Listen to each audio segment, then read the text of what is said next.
Hello, everyone. Welcome to episode 5 of the Park Streamers Hangout. So glad you guys can make it here with us today. I am Cordy in California, and we have here, of course, Berry Place 28 and Theme Park Casual.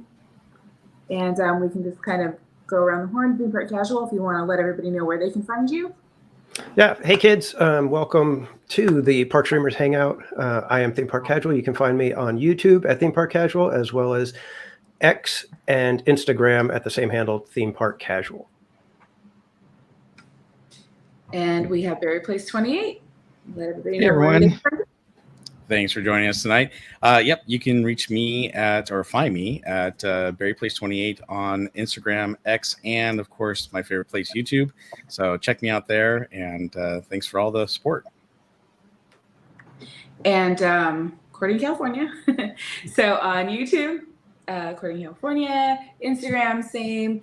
And then thanks to Theme Park Casual, I know what my handle is on Twitter because I couldn't remember what it gave me. But I think I'm, Cordy in Cali 1. So tonight we have some fun stuff to cover. As you may have seen, Berry Place 28 and I went to the Not Scary Farm announcement, so that was fun.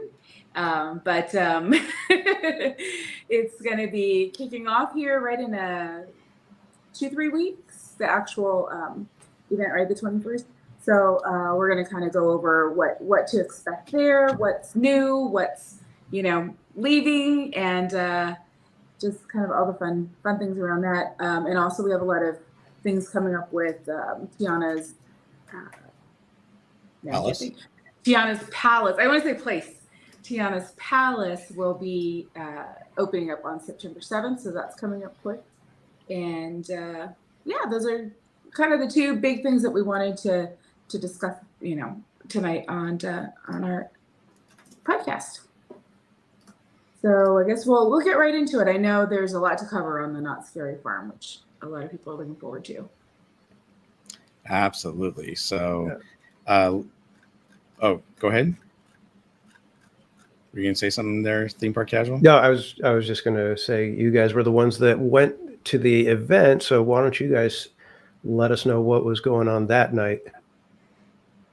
Sure. So first of all, thank you to everyone who was watching our live streams last week. We had a great time. 3 hours went by so fast. And obviously there's they didn't start the show right away at 7:00, and they didn't start the hanging right away. So for those of you who are waiting, thank you so much for your patience. We had a great time, and we hope that you enjoyed watching the live stream. So they announced that they're going to have 10 frightening mazes. 3 of them are brand new, and 7 are returning mazes. So why don't we talk about the new ones real quick? So the first one they announced that was brand new is the Chilling Chambers. So Chilling Chambers actually began in 1977, and this unsightly attraction pays tribute to its past while horrifying today's audience. So the keeper, which is this gentleman right here in the middle, he leads you through a foreboding cathedral, encountering classic maze themes. And then, of course, it's unleashing 50 years of modern terror, reliving the eerie collections and diabolical characters of seasons past. So, Cordy, what did you think about the chamber announcement? Oops.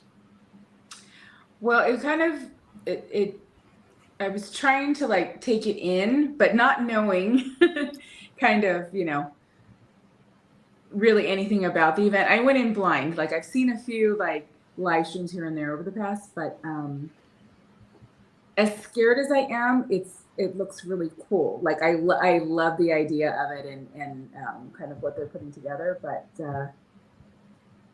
see, that looks scary. So I'm curious to see when you guys cover it, what it's gonna look like. What, are you saying you're not going to go to Not Scary Farm? And then what else do we have there? Oh no! What'd you think, Casual, about the announcement of the Chilling Chambers? It sounds great. I like that they're bringing in stuff from the past to honor the milestone of 50 years. I mean, Knott's Berry Farm was the originator of these haunt events like this at the theme parks, these big time things.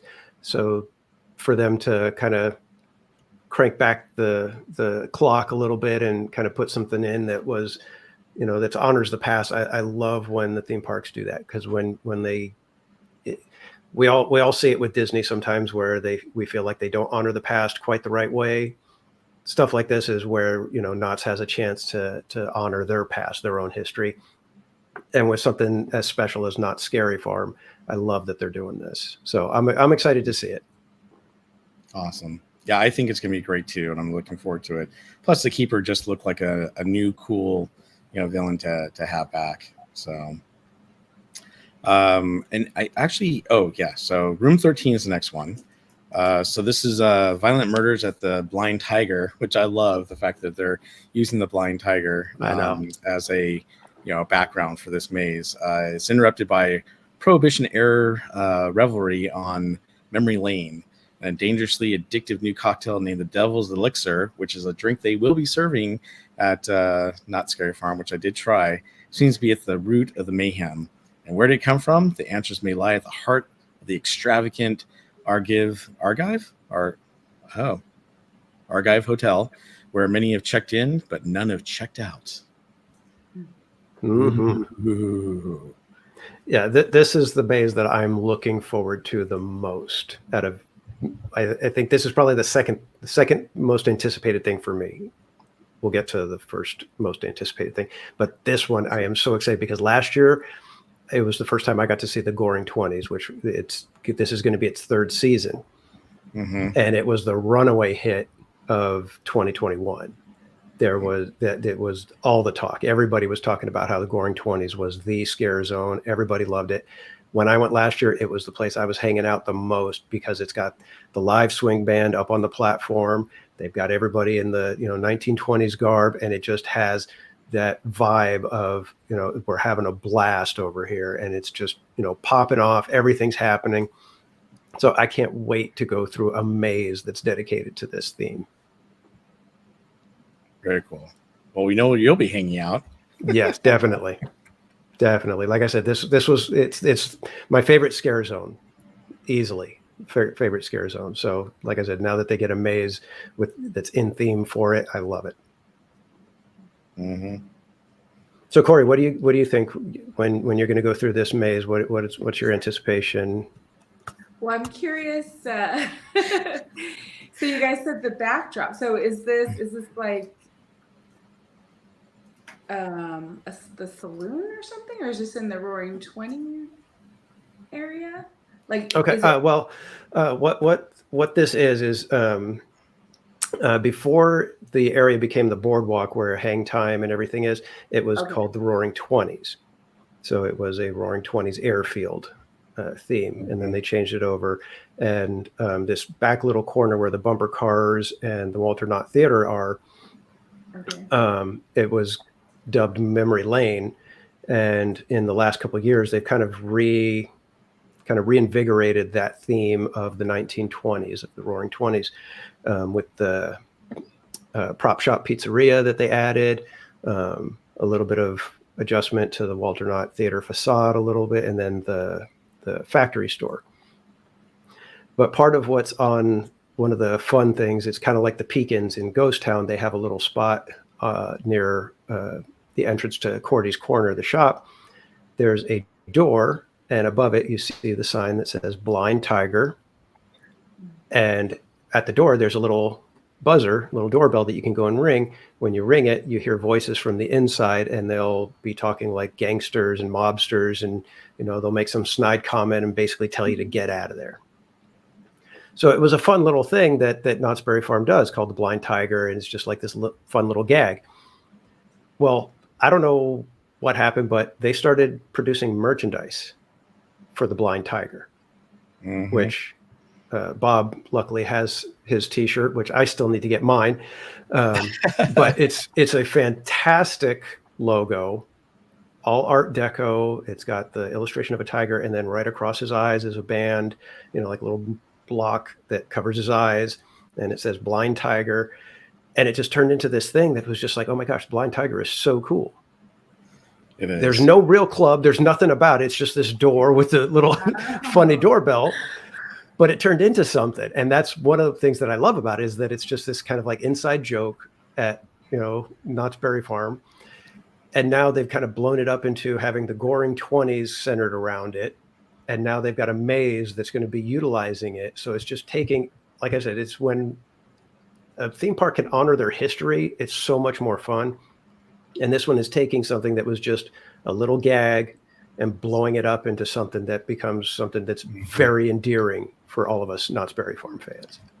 Absolutely. Cool. And I do have to say thank you to Theme Park Casual, because not only did he give me the Blind Tiger shirt for my birthday last month, but I also got a little decanter that says Blind Tiger, and I got a really nice glass, it's like a whiskey glass. So very, very cool. I love all that stuff. And I mean, not just because it's the Blind Tiger, but it was really, really cool. And it came from Theme Park Casual. So thank you again. So now that you know a little bit more about it, Cordy, what do you think?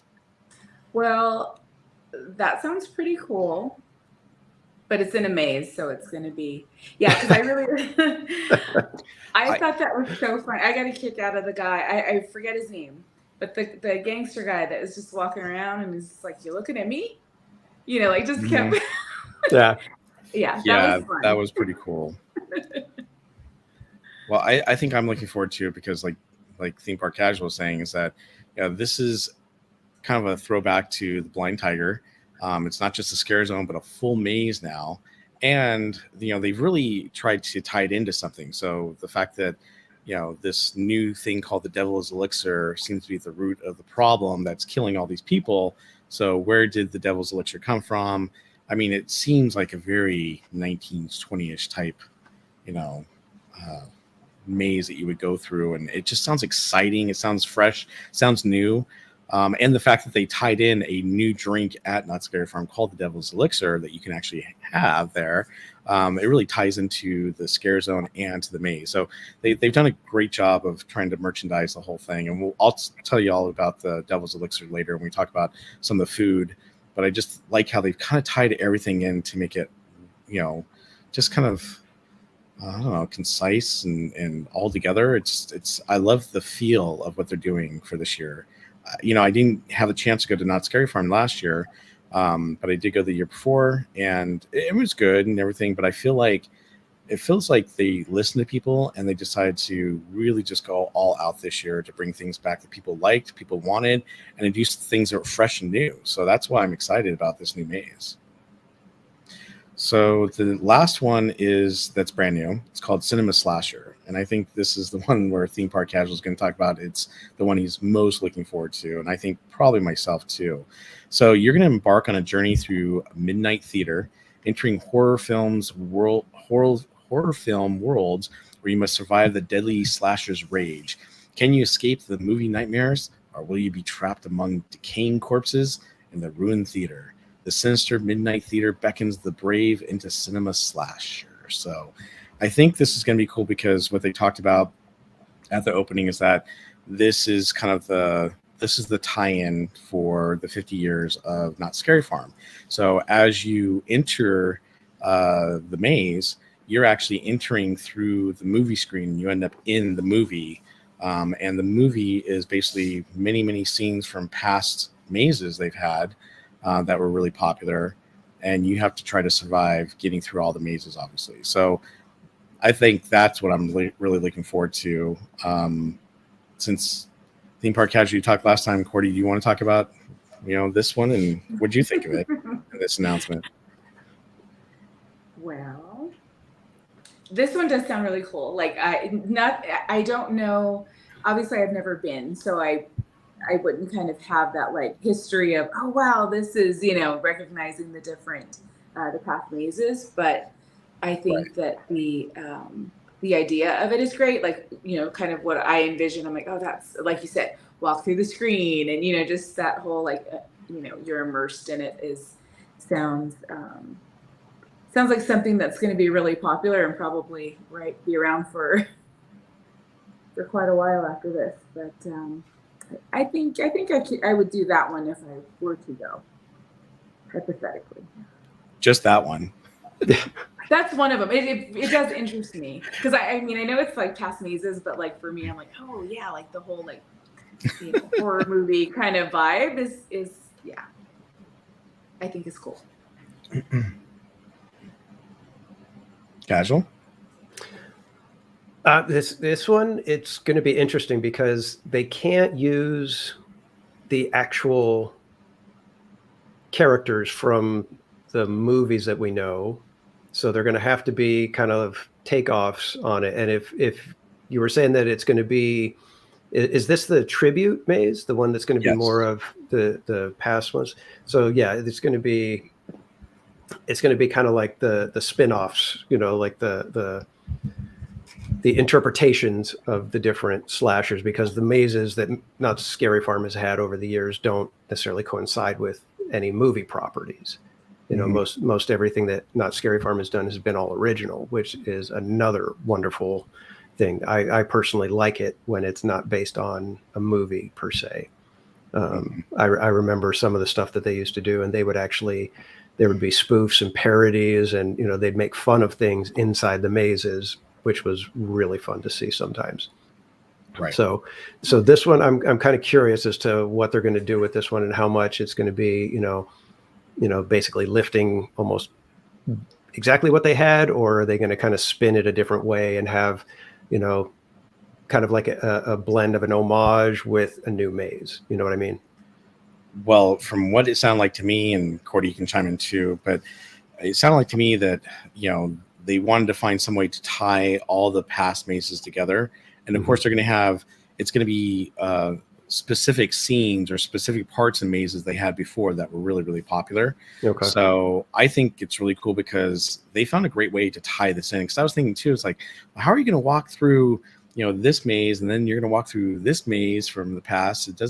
How are they going to make that work? And they came up with a great idea of saying, hey, well, you go into this movie theater, you end up going through the movie screen, and you end up in the movie. And so it's like you're going from scene to scene of past mazes. So yeah. I think it's a great idea. I mean, I'm really looking forward to it. I think have you guys noticed anything of what mazes or scenes would be included? They didn't. I don't remember them talking specifically about. Yeah, I was going to say I didn't hear anything that night of them mentioning any particular mazes that are going to be featured. So I'm curious. Do you have any guesses as to what's one maze that you would think that has to be featured? Oh boy.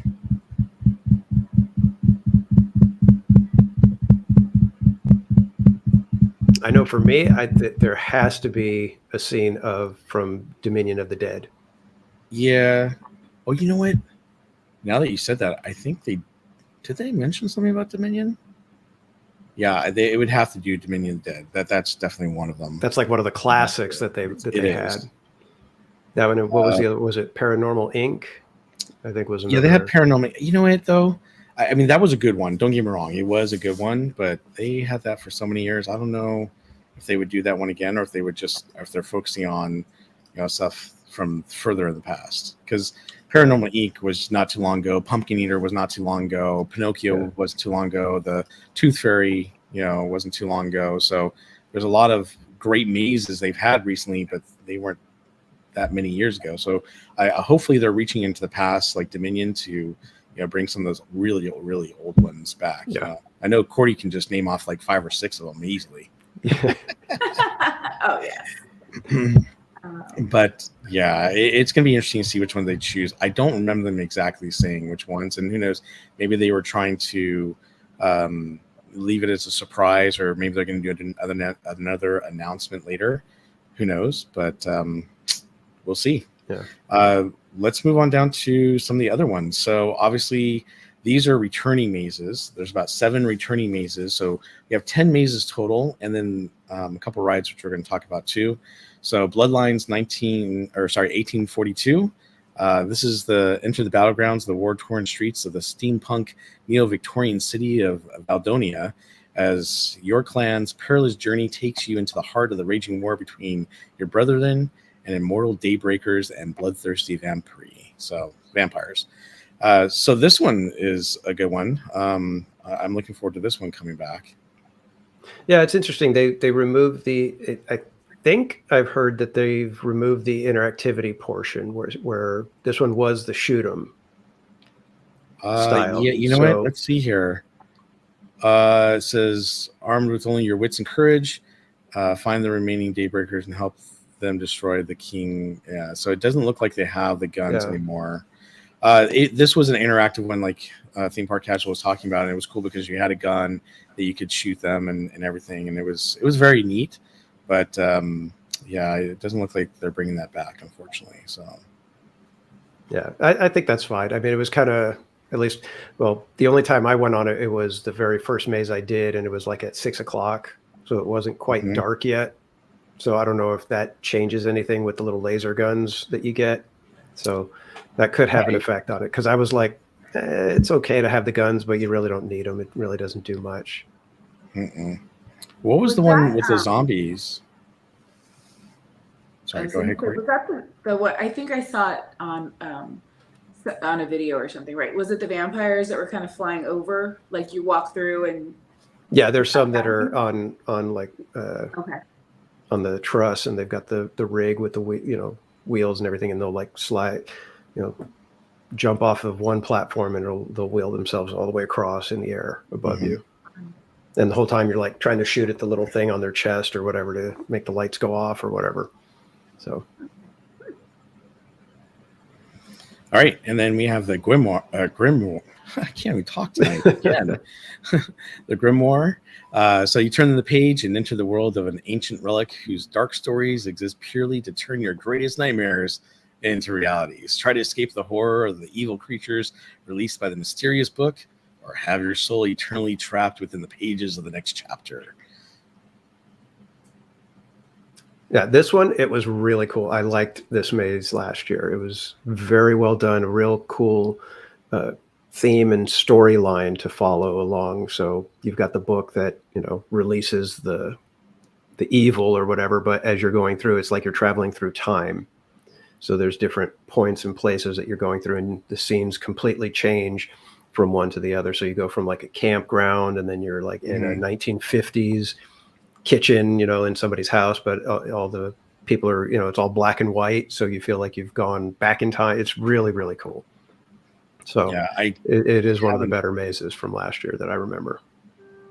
Yeah, I haven't had a chance to go through this one, so I'm looking forward to seeing it for the first time and checking it out. So,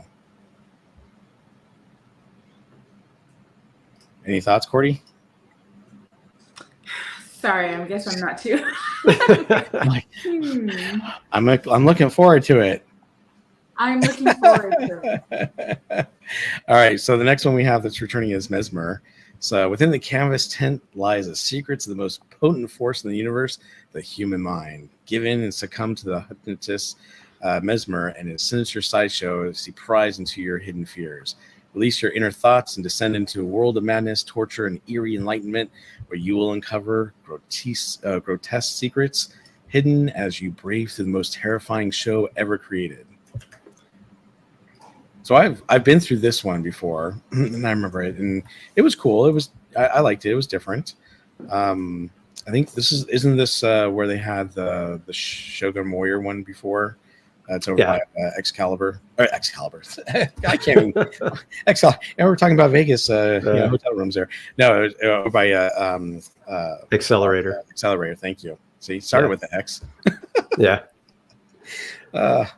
Yeah, this one's cool. It's got a lot of the trippy, like optical illusion stuff in it. So yeah, it's kind of a fun one for that. I wish that. I wish they would do some mazes like that with a little bit more special effect type of things like that instead of necessarily the gore kind of stuff. I wish they would have one maze that it's like, okay, there's no gore in this one, but it's, got all the cool special effects and weird stuff and just make, like an overall creepy feeling rather than actual, gore and body parts and stuff like that. Yeah, that would be cool if they could do that.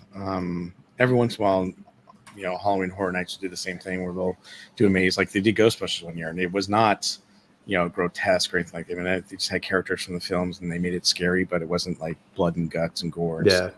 So it'd be kind of cool if they did something like that. I agree.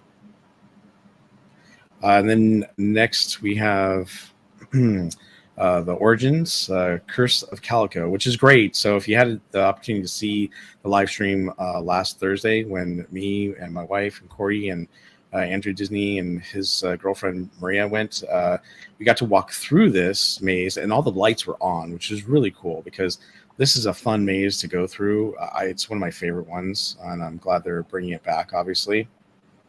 But just giving you an idea. Bob, real quick, Bob, I think you may have a bot in your chat. Oh, do I? Yeah, that Ben that. with the Ohio raid. I think that's a bot. Uh-oh. Let's see here. Sorry, everyone.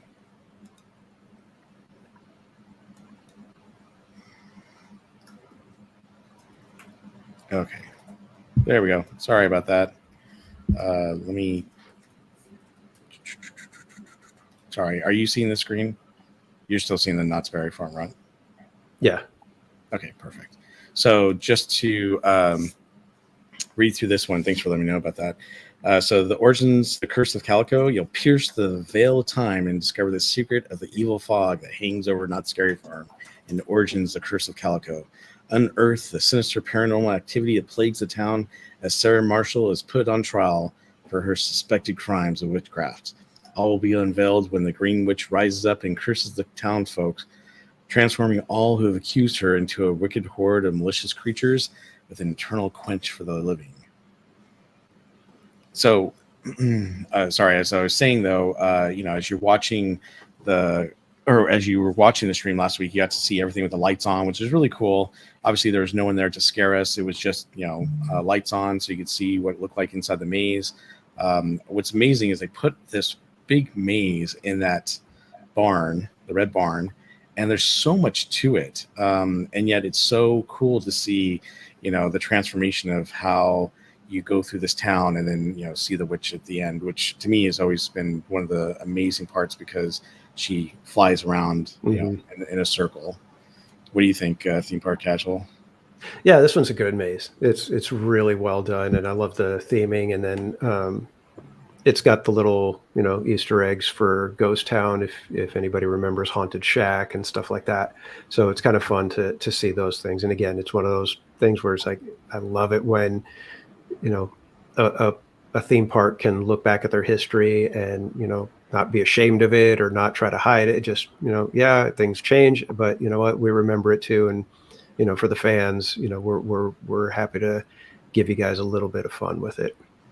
Right. And Cordy, this is one you can comment on since you got to see it. So yeah, I don't know. It was like I was going through and I'm like, okay, but then they were pointing out, there would be somebody over here jumping out of here and jumping out of here. So I don't know if it was interesting. Like I was like, okay, this is okay. And then so let's ask you this. You saw it with the lights on. Yeah. How creepy did it feel with the lights on? It's still, that's why it felt creepy, because then I was looking at all the spots where someone will be with the lights off. So then I'm like, okay, so it's gonna be dark. And then it would get like such tight quarters. I'm like, so I'm gonna like walk through this little tiny space and there's gonna be somebody like coming out of this corner.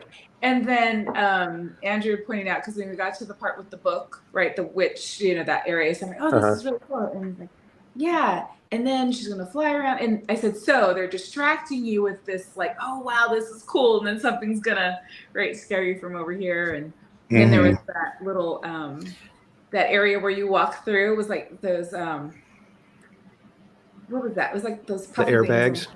The airbags, yeah. The puffy things. Yeah. Why'd you have to like get through that? And then that final part where I'm like, really, we can't leave until we walk through this like lights and fog thing. That I was like, I think I'm just gonna stay in here. Right. Well, one of the things that's right there, and they didn't have it working, but it was a huge hand. It's like the witch's hand that comes out like to grab you. So it was there and you could see it, but it wasn't working, obviously. But I like the fact that as you got further into the maze, especially towards the end, all of a sudden it was lit up as if, you're going through the maze in the dark. And even though they didn't have the characters, the witches or the witch and other creatures, it was still just really really cool. It's like, oh, it's going to be like this. And like you said, it's that book is amazing. The way the fog comes up and it distracts you, and yet you got the witch hiding above, yelling and screaming and cackling at you. So it's very cool. And not only that, but this ties into the hanging, which we're going to talk about a little bit later. All right, so next is one of my favorites that they've been doing for many years. And I'm going to be sad when this does go away, because I think they said this is the last. Is it the last year for this one too? I think. Can't remember. I thought they said that, but the depths. So the depths, a heavy fog drapes over the abandoned port village, where ancient creatures lurk inside in the pitch black underground caves hidden below the seaside shores. The Night Watch mining crew has mysteriously disappeared, and the village rumors point to the eerie tunnels the town sits upon. Myths of the terrifying horrors that lurk within the cave have often been whispered but never confirmed. So basically, you are going into the depths of these, caves or mines beneath the town, and you find these creatures that are just vicious and from the depths. So I love it. I think it's great. One of my favorite rooms to go through is when you see, the fog and they got the laser lights going on and the creature comes up. It just, the whole thing is very immersive. And I love anything that's ocean themed anyhow. So for me, this is like right up my alley, and I love it. So I think it's great, and I'm looking forward to it coming back this year and going through that maze several times. Yeah, last year I think I would put this in the top 3 or 4 mazes that I did, and mainly because of that one special effect when it's the fog and the lasers and everything. I was just like, this is so cool. It was, I didn't want to leave the room. I wanted to just kind of hang out in there for as long as I could. But yeah, then you get into all the nautical theme stuff. So they've got the Kraken and all these kind of things. Yeah. So it's just, if you like the lighthouse beach, kind of theme, this is going to be the maze you really like, because it does do very well with keeping that nautical theme going. It's very, very cool. And Cordy, I know you haven't gotten to experience some of these other mazes before, but the depths is definitely a very, very cool. If anything, because I will tell you, when you go to Knott's Scary Farm, depending on when you go, and if it's a sold out night, which most of them probably will be, definitely try to, take the time to get over to the depths, because it's a great maze you don't want to miss. Hopefully you'll be able to catch everything, but sometimes, those lines can be kind of crazy and long. So get over there, because I know that the depths is also close to a couple of the other mazes that we have, like Dark Entities. So there's usually like 2 or 3 over there together. So definitely hit all of them at once. So Dark Entities, this deals with obviously UFOs. So you teleport beyond Earth into a realm where the darkness is absolute. In the depths of space, a lone station faces terror beyond all imagination. An extraterrestrial manipulation has invaded the station, and it's on the prowl for new hosts. The unearthly inhabitants' force increases as it feeds on the unwilling victims, and you have to escape the dark entities before its deadly force eliminates all living forms aboard this station. There's nowhere to escape when time is running out. And this is the last year they will be doing Dark Entities. So this is definitely one you want to go through. It's really, I liked it. It's really cool. It's not one of the best mazes they have, but it's always been a fun one to go through. Because it's a different take. It's not just horror. It's more like, you're in space. It's almost like you're in an alien film. Yeah. Horror alien film. But I like it. It's fun and it's neat. And the actors always do a good job of, acting out, their different characters, and, whether they're with the government or they're, an alien. So. Yeah. This one, it's got people that are trying to scare you, and then other people that are like, they're victims there trying to warn you. So they're like, watch out, don't go in there. Whatever you do, you've got to get to blah, blah, blah. They're all like yelling at you. And, they're yelling at you, they're distracting you. And as soon as you turn around, there's the monster or the scare happens, so they're doing their part. This one, it wasn't one of my favorite mazes. There were like a couple of scenes that I liked. But for the most part, I thought this one was somewhat forgettable. So, but I like the idea that they have different themes. So getting away from just, typical, like scary ghost story. This one, it's that, sci-fi thriller kind of thing. Right. And then the last one is Waxworks. So this one's returning again, and this seems to be a favorite of everyone's at Not Scary Farm. So mysterious lights and strange noises have begun to emanate from the eerie abandoned wax museum, and the once prominent plastic surgeon, Dr. Augustus Scratch, has been seen tinkering at night and is now ready to show off his beautiful yet terrifying lifelike masterpieces of hot molten wax and bloody flesh. Oof, eerie. It is a pretty eerie one, actually. So this was the only one I didn't get to do last year. Is the only one I missed. Yeah. Oh, that's a bummer. I believe I did everything else, and then that was the one that either I forgot or I just never went back down, because it's down toward where the Ghost Rider trail is. So I never went back down that way. Yeah, usually the Depths, Dark Entities, and Waxworks are together. So hopefully if you do go, you can try to catch all those. But yeah, I'm looking forward to seeing this one again. But I know that everyone went crazy because it was one of the first ones they announced when they said, hey, we're bringing back, some familiar mazes, and everyone went crazy for Waxworks. So, and Cordy, do you have any thoughts on Waxworks? That one I think would freak me out. Yeah. That one's pretty creepy. And it might. Those movies Yeah, always freak me out. Yeah, I think that one has the one with like the most body parts type of thing. So I think that one's got the most of it's got more special effects with makeup. Yep. Yeah, absolutely. So let's talk about the 5 sinister scare zones that we're going to have. So there's nowhere to hide at these expansive zones, immerse you in terror, and each offering a unique and spine-chilling experience for brave visitors. Who knows what creatures from Scary Farm's 50-year history you may find lurking in the fog. So these are the 5 scare zones that they're going to have. The Gauntlet is the first one. This was kind of cool because if you were watching the live streams that we were doing last Thursday, we actually went to the costume room where they were showing actual costumes from the Gauntlet that they're going to be using from the Scare Zone, and they actually had the creator of those costumes there to talk about. I believe her name was Lori. She was talking about how she created the costumes and what they were themed after, et cetera, et cetera. So the Gauntlet is, in this reimagined version of a fan favorite, classic characters return to invade Camp Snoopy, but with an updated twist. Guests will again encounter the king and queen of the realm, maniacal jesters, brutal barbarians, wicked wizards, and lawless peasants. But they've all returned with an onslaught of fresh terror. All hail the king or suffer the wrath of the Gauntlet. So yeah, this is going to be over by Camp Snoopy area.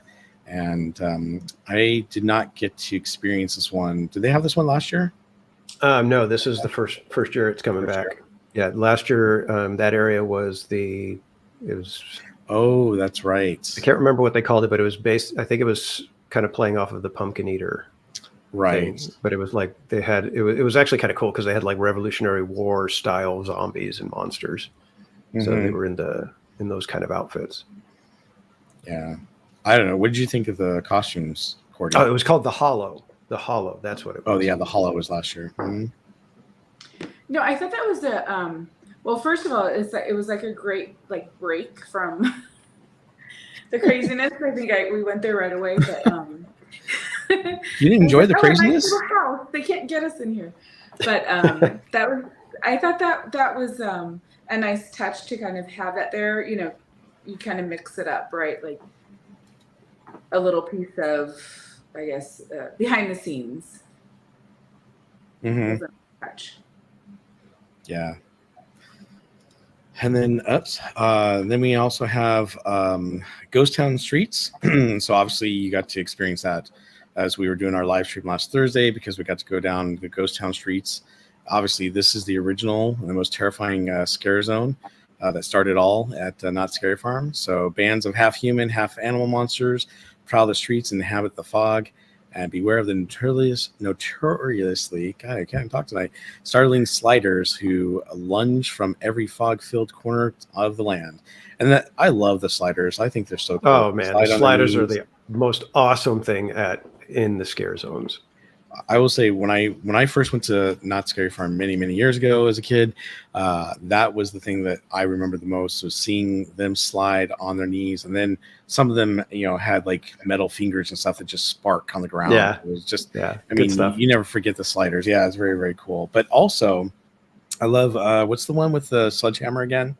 What is the sledgehammer called? The one that comes out at you and then comes back. Oh, I can't remember. You said it earlier, Theme Park Casual. The sledgehammer. Yeah, it's like a sledgehammer that comes out at you and then comes right back. They like What were they called? Yeah, they kind of like throw it at you, and it kind of comes at you and then all of a sudden goes right back, and it just scares you. It's really cool. I can't remember. You said it earlier, and I just can't remember what the heck it was called. I have no idea what you're talking about. How could I have said something? Oh, we were talking about before the stream started. So. Oh, okay. So, yeah. I forget what it was called, but it was very cool because the monster comes up, and what was really neat is that like there was it was mixed monsters. Like one might be kind of like a hog or a pig, and another one might be like a werewolf, or or one might be kind of like I don't know, just really sinister, crazy looking, half animal, half people monsters. So I liked it. Yeah, it was funny. I did the buffet last year, and they have a few of the monsters roaming around. Mm-hmm. And I'm the type that like I can't watch certain things while I'm eating, and it's like like I tried to watch Nightmare Before Christmas one time while I was eating, and I couldn't do it. I was just like, whoa, you couldn't watch Nightmare Before Christmas while you're eating? I don't know. It was like I could smell the plasticine from the little figures and everything, so I was just like, oh, I got to stop. So it's kind of the same thing with all the makeup and everything. You can kind of you get that plastic latexy smell. Even though you might not even really be able to smell it, I can smell it for some reason. So as soon as I see the characters, I'm like, oh. So I was having trouble eating because the monsters would walk by and I'd start feeling like I'm smelling the makeup and everything. And I'm just kind of like, so I had to kind of like, yeah, it's a mental thing. I know. I get it. I'm not. Mm-hmm. I'm not saying that anybody else is as crazy and weird as I am. It's just, anyways. But so, yeah, someone in this group also had the experience of checking that out. What'd you think, Cordy? Oh, me. Yes. Yeah, I was going to say, so what did you think of it going through Ghost Town with all the monsters and stuff wandering around? And you could see how they would, kind of walk and then, do the quick little jump scare kind of stuff. That was, well, it was funny because I thought, oh, we have to get to like that area, right? Where I thought there is supposed to be, right, an area where it all kind of starts. Because I even heard, Disney Magic, my friend Victor, he sent me a clip. I guess I was caught on another stream when I first got the first scare actor or whatever, first monster came after me, and I was trying to use Bob as a shield.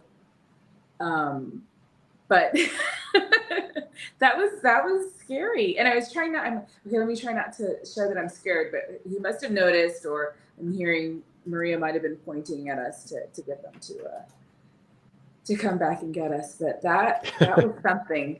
And then when we went through, and there was some fog, and then I heard after, like, oh, that's nothing, right? It's going to be, it's like fog filled when it's kind of that's what I was going to say. You saw it, and it was nowhere near as foggy and as disorienting as it is once things get going, because they didn't even have all the lights. They don't even have all the lights up.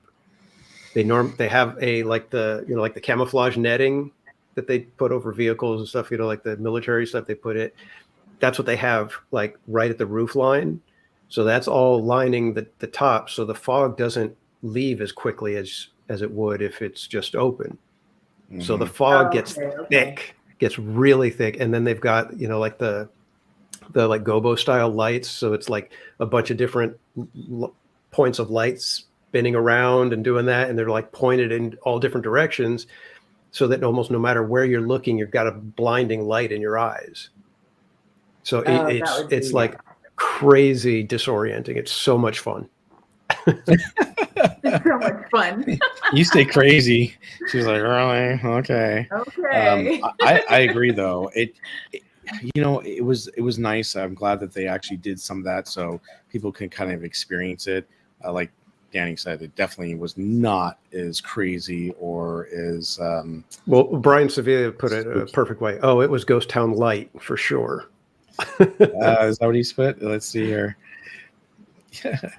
Oh, sorry about that. I was trying to bring his oh, what is going on? Oh, I can't do it because I'm sharing the screen. I was going to share his comment, but oh, okay. Yeah. He but yeah, I agree. Ghost Town Light.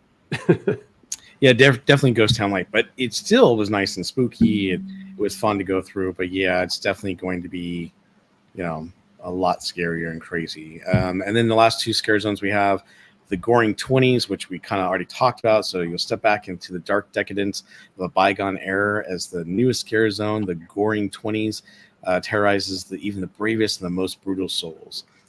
Here, gangsters run illicit hooch for the ghostly revelers as otherworldly musicians play music of the damned, and tell the bouncer the secret password, and you'll have the time of your life for as long as it lasts. What's the secret password? But again, you had already talked about the scare zone a little bit, theme park casual, so we kind of already have an idea what it's like. But clearly, it's going to tie into, the one that they're going to have the maze for the Devil's Elixir. Yeah. But yeah, I think it's going to be cool and a lot of fun, like you said.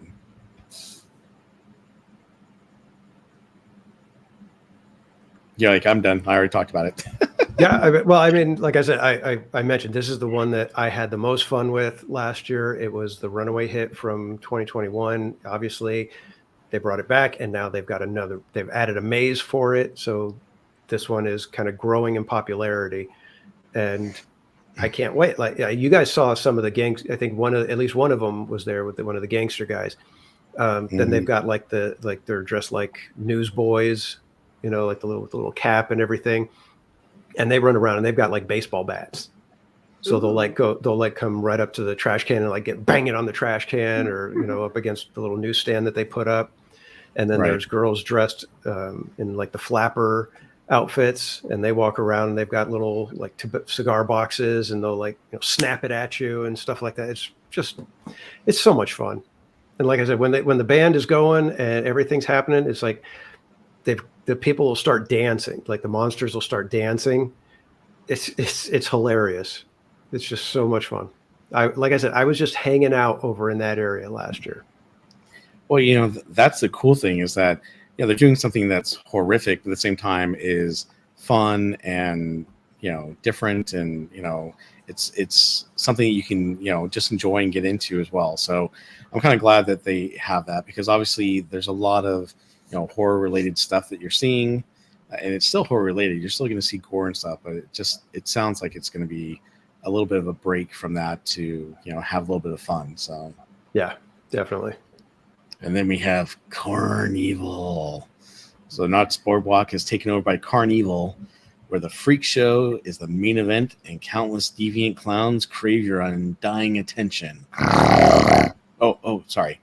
I got into it. It's so funny because they do that while you're going through the scare zones. So, but yeah, Carnival is always one of those classic ones. It's funny because my daughter, she does not like clowns whatsoever. So she definitely was like, "Ooh, that's one I would not like." But and it's funny how many people have phobias of clowns, and they would hate this area. But yeah, it's very cool. I like it. I'm glad they're bringing it back, and it's always a fun one because it doesn't take itself too seriously, most of the time. Yeah, if you've got any aversion to clowns, definitely steer clear of that area, because it's creepy clowns, and they're made to look like zombie clowns. So it's just going to be that horrific for you if you don't like clowns. Mm-hmm. Yep, exactly. All right, so we've got a lot more to cover. We got the scare zones done. We got the mazes done. Let's talk about the 4 hair-raising shows they have. So they're going to have 4. The first one is Dr. Cleaver Returns. Ooh, look at that. So this is located in the Birdcage Theater. So your favorite demented doctor is back for more Halloween hijinks. So grab a seat at the world-famous Birdcage Theater for a journey into a great beyond. So that is the Dr. Cleaver Returns. Did you see that one last year? I did not. I'm not sure if this one was here last year. I'm trying to remember what was in the Birdcage last year, but I don't remember. I didn't see whatever the show was in Birdcage. Okay. Yeah, I only went one time, so I had to kind of cram everything into one night. So, all right. Well, this one is Le Magnifique Carnival du Grotesque. So this is on the Calico Mine stage, the big stage. So step right up and walk into the mysterious and darkness of malevolent Le Magnifique Carnival du Grotesque, a collection of death-defying feats and carnival acts that will delight your darkest desires and fill your senses with terror and delight. So definitely it's kind of like a dark, Cirque du Soleil type thing. And I think that'll be cool on the main stage, obviously. Yeah, it's nice. It's nothing. It's not the, I don't know. It's kind of weird that they put it on the big stage, and I guess they need it because some of the acts require, a larger area. Right. But that one doesn't feel like it's a headliner type of show. I think it was, it was passable. It was, something you kind of catch as you're walking by, and they had, different acts throughout the night. So it wasn't like, a set show every time. It was, this time you're going to get these 3 types of acts, and then the next time you'll get the guy on the big wheel, thing that rotates around. But it's like you said, it's more Cirque du Soleil style, but with like a kind of a dark undertone to it. Mm-hmm. Then we have the Music Monsters and Mayhem. Like that pumpkin. So at the Walter Knott Theater, they're going to have Music Monsters and Mayhem that takes you on a scintillating and provocative musical journey celebrating the 50 years of terror and frights, featuring a rock score with wild laughs and a cast of singing and dancing monstrosities bound to get your heart racing with screams of delight. That sounds very family friendly. Oh, yeah. And then, of course, the last thing that they finally announced at the event for Not Scary Farm, and we got the chance to actually see it, is the Hanging Uncanceled. So they had kind of said, okay, this is going to be great because we're bringing it back. Now, I don't know if we actually saw the Hanging Uncanceled show. No. They just gave you a little... They just gave us a little preview.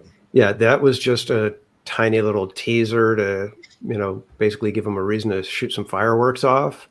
Yeah. But exactly. Yeah, that if what they're saying is, that it's back and it's uncanceled and it's going to be parody, it's going to be irreverent, it's going to, push buttons.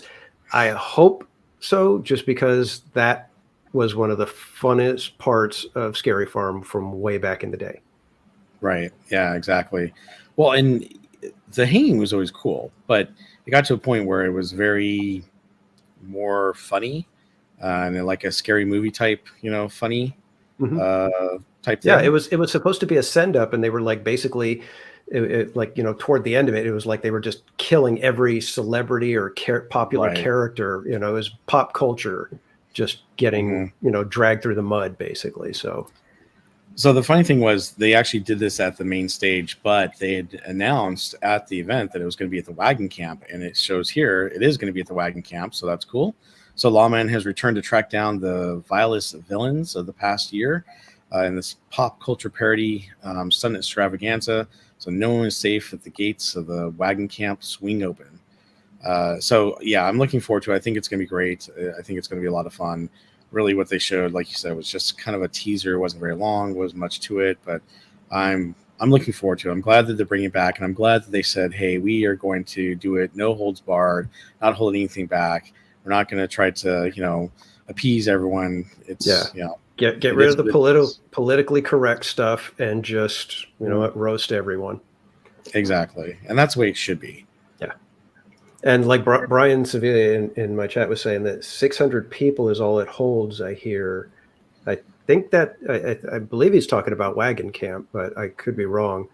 But yeah, Yeah. if that's a very small venue for the hanging, especially if it's coming back to how it used to be. Mm-hmm. I hope that it's not going to become an issue, because that is a very popular show. Well, it sounded like, and actually, sorry, let me go back because there's a calendar on it. Oops, that's not where I wanted to go.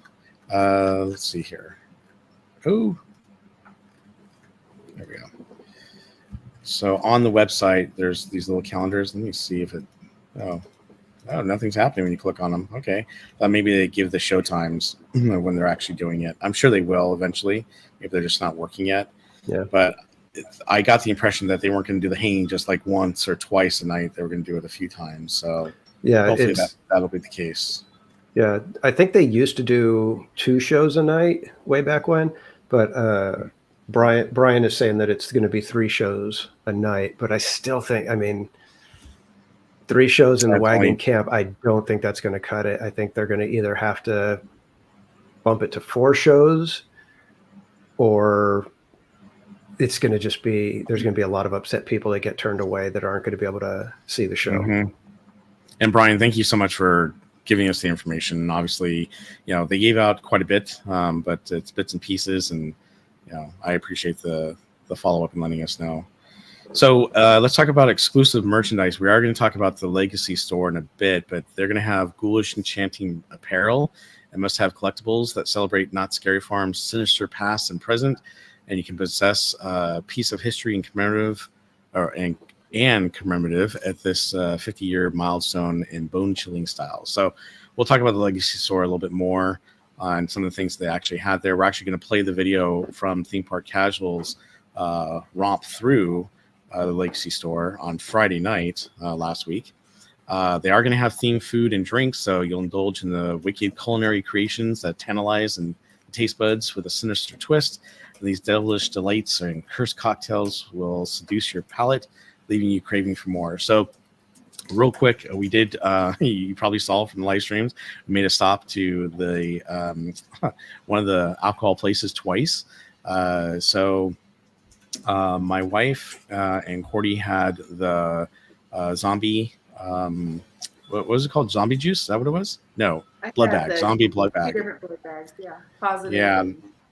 Yeah, and then there was also an A positive blood bag, the zombie blood bag, the devil's elixir, which I had, and then they also had the black margarita. So they had some really interesting drinks there. The blood bags were really popular and big last year. I didn't go to Not Scary Farm, but they served them during the day so that people could buy them as well. They definitely are expensive because it's I think it's $19 for the A positive blood bag, and it was $18 for the zombie blood bag. It was $22 for the black margarita and $22 for the devil's elixir. I thought there was something else, but I can't remember. But yeah, they are pretty expensive. Now I will tell you, the great thing about the blood bag is that it's, it comes together. It's already mixed. They just give it to you. It's all nice, cold, and whatnot. But they were pretty strong. I was surprised that they actually were pretty strong. What did you think about yours, Cordy?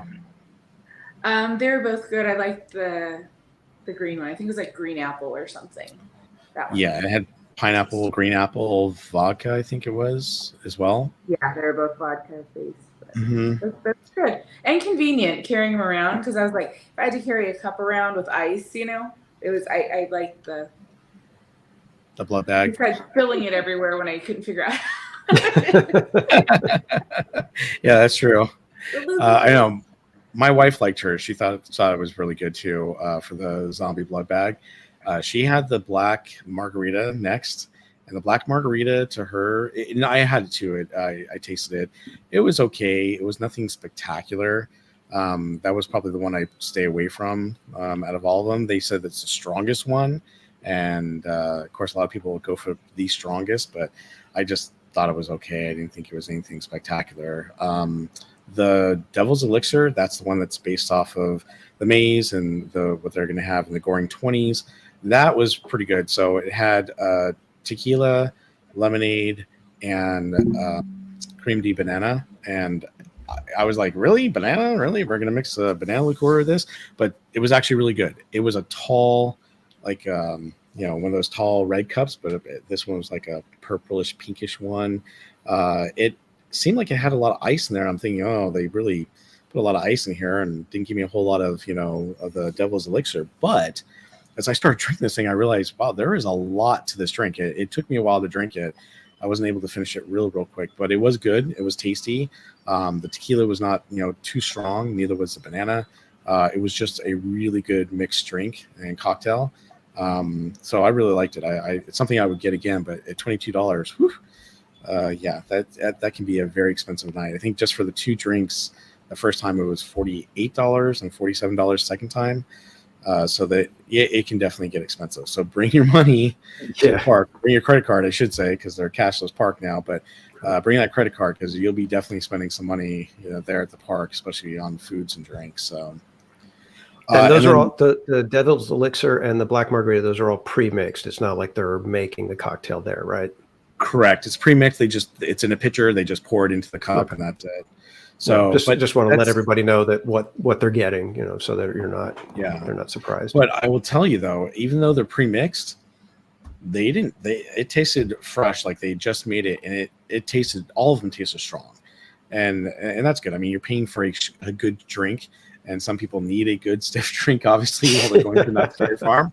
I won't mention names, but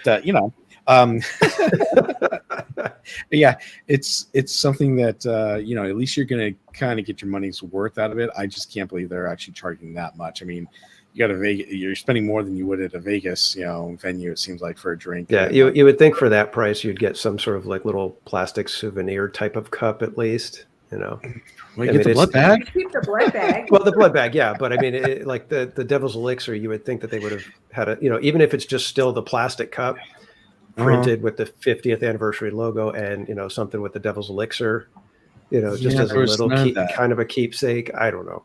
Maybe nobody cares about that. But. Well, and maybe they will once it's. I don't know. We'll have to wait and see once it opens. I mean, clearly these are in big, tall cups, and I was fine with the big, tall cups. But I would have thought that it would have come in like a collectible plastic cup or something like that. I mean, they show it, the Devil's Elixir, as being in like almost like a margarita cocktail type shaker. So you think they would theme it after that and give it to you. But then again, maybe they're going to, and we just don't know yet. Or maybe they're like, nope, we're not doing that. We're just gonna do the big, tall. Yeah, I would think that if they were doing a preview event, they would pull out all the stops. So I would guess that that's probably how it's going to be for the season. Yep. Now, one of the other things that they're bringing back, which people have been asking for a long time, is a Timber Mountain Log Ride Halloween Hootenanny. So board a log for a ride down the Furious Flume for a trip around our annual Hootenanny. And be on the lookout for aliens, ghosts, and more. And every citizen of Timber Mountain invite the mysterious creatures that live out in the woods and caverns of the area to join them as they celebrate the season at the Halloween Hootenanny. The one thing that I would like to know is, are they actually going to have people scaring you on the ride? That's no, they don't. Well, never mind. Nope. Forget it. I'm out. The Halloween Hootenanny and we're going to get to it. The mine ride, the layovers are family friendly. Yeah. So they've got a little bit of, I think, spider webs and stuff on log ride, and I don't think they do that on the mine ride, but they do put like the spider webs and stuff up. But other than that, it's basically a family friendly ride with just a new song, and I think they adjust the scenes just a little bit. I miss the days when they had people scaring you on the ride. It was so much fun.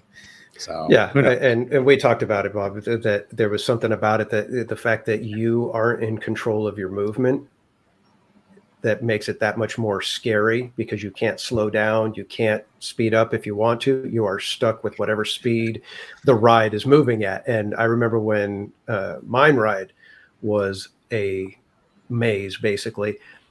That was the freakiest thing, because there was no way, you could not adjust in any capacity. It's like if you're on that side of the train, you're going to get those scares, and you're going to see these, and it's like you have no way of getting away from it. and you know it's coming, and that's what makes it that much scarier. It's like you're on a train that's moving you toward all these things, and it made it that much more fun. Cordy's like, I'm fine with that. I'm good. Yeah. We'll time But out. I mean, I'm glad they're bringing it back. It's cool. I mean, it'll be great seeing the skull on the mountain again. But yeah, I was kind of hoping they would bring back some of the, make it a almost like a maze again. Of course, the Calico Candy Mine Ride. So every one little factoid though, real sorry. quick, with the Timber Mountain Log Ride with the Halloween Hootenanny. The song is written and performed by Crazy Kirk and the Hillbillies. So that's right, Crazy Kirk and the Hillbillies. And one of those things where the park brings the Easter egg of having one of their performers actually write and record a song for one of the attractions. Just the coolest thing. So, and if you guys have not seen Crazy Kirk and the Hillbillies, you got to go see him. He is definitely a good show. Well, actually, all you have to do is go back to one of Danny's streams or my streams, or even I think Cordy has some streams of Knott's Berry Farm. But I think were they playing last Friday when you were there? I was there on Saturday, and they were playing, and I caught just a little bit of it. I did catch a little bit of I think it was the second show. They're great. They used to perform at Disneyland. Now they perform over at Knott's Berry Farm. Great group. A lot of fun to watch. Very funny. And they're a great band. So the fact that they actually took one of their songs and put it into the ride for Halloween is definitely, a great thing, like Danny said. So okay. For the rides, and maybe we're going to talk about it, but are all the rides open during the event, or? For the most part, all the rides the most part, all the rides are up. I'm trying to think of any. I don't think any of the mazes interfere with any of the attractions right now.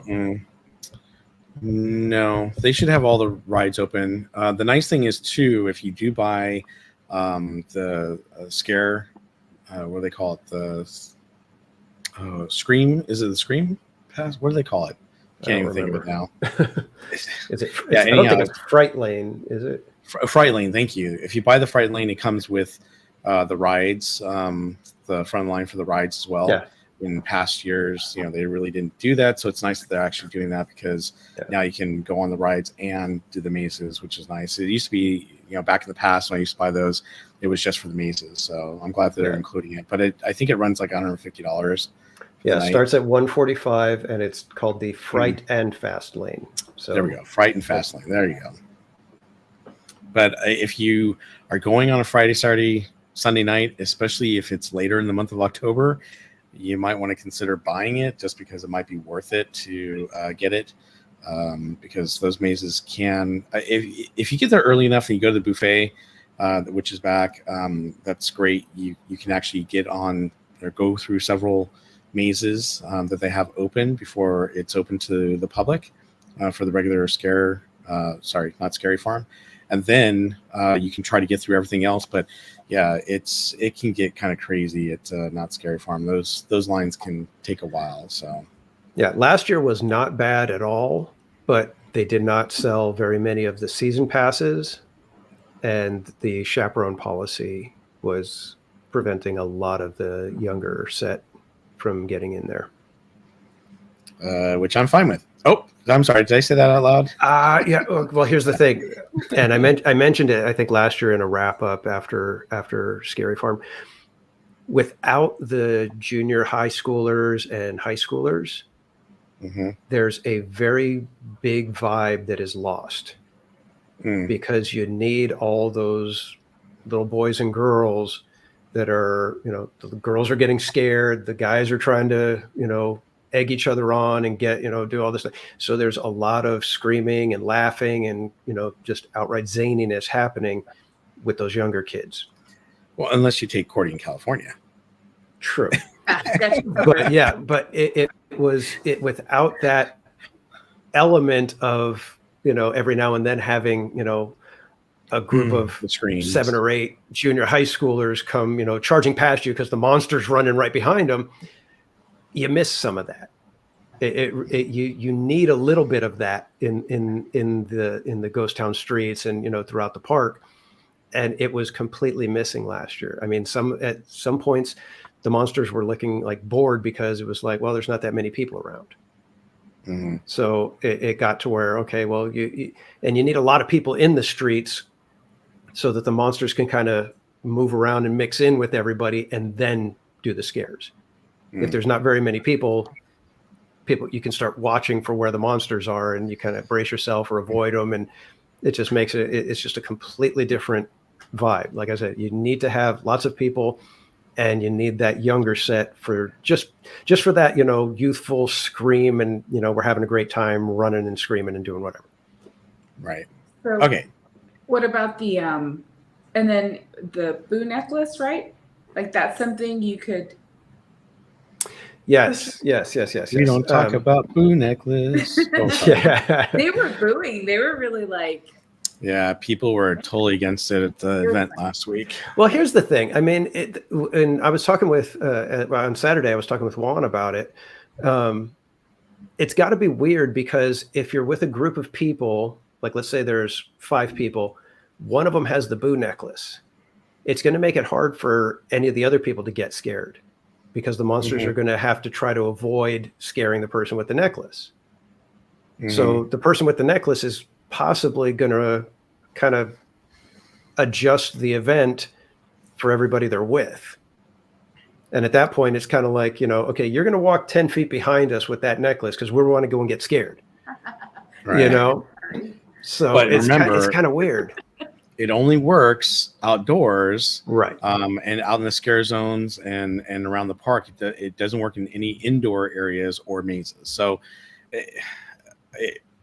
in that sense, it's not going to ruin the experience for everyone else. But yeah, outside it definitely could affect it a little bit. But I mean, I think if you know that you're hanging out with someone who's scared and doesn't want to walk through the mazes because they're scared of what they might see or hear and stuff like that, you're kind of already know that you may not get all the scares you want, or then again you may, because as soon as they know that you're scared, they just haunt you and they won't let you go. It's like, oh my goodness. So that's the thing. If you're scared and you go to this event, act not scared.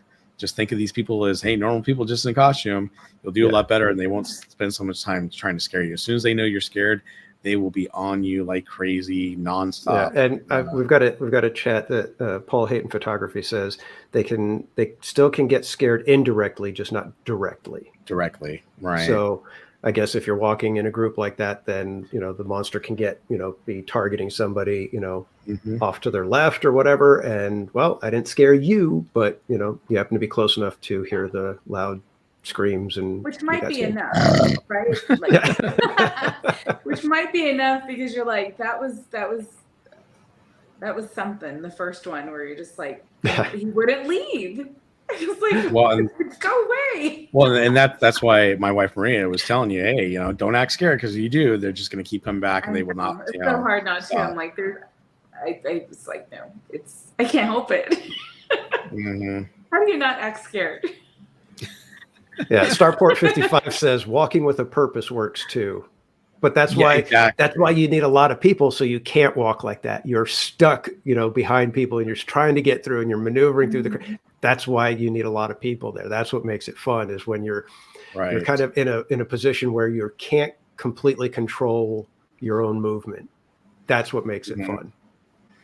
And I will say, if anyone who's watching us tonight is going to be going to Not Scary Farm, send us a message on Instagram. Let us know when you're going, because we are going to be there. I'm going to definitely be there at least once a week. There at Not Scary Farm, hopefully more if I can. But if you happen to go the night I'm going, then we can all meet up as a group, and if you don't mind being with us while we live stream, we'll have a great time. And like Theme Park Casual said, it's always a lot more fun when you get a group of people to go together and get scared all together at once. So. Yeah, I'm trying to put together my live streaming schedule, so hopefully I'll be able to get some dates locked down and be able to let everybody know ahead of time. Yep. Yeah, I'm trying to do that too. All right, so let's talk about the last one. That's a Calico Candy Mine Ride. So every fall, the Calico mines undergo a fantastical transformation into a candy wonderland. Explore the caves and caverns for candy confections, and keep an eye out for the elusive pink fairy. Yeah. Again, this one's, it's an overlay, but it's family friendly. This one is, it's just themed to Halloween candy, and it's just a fun little thing.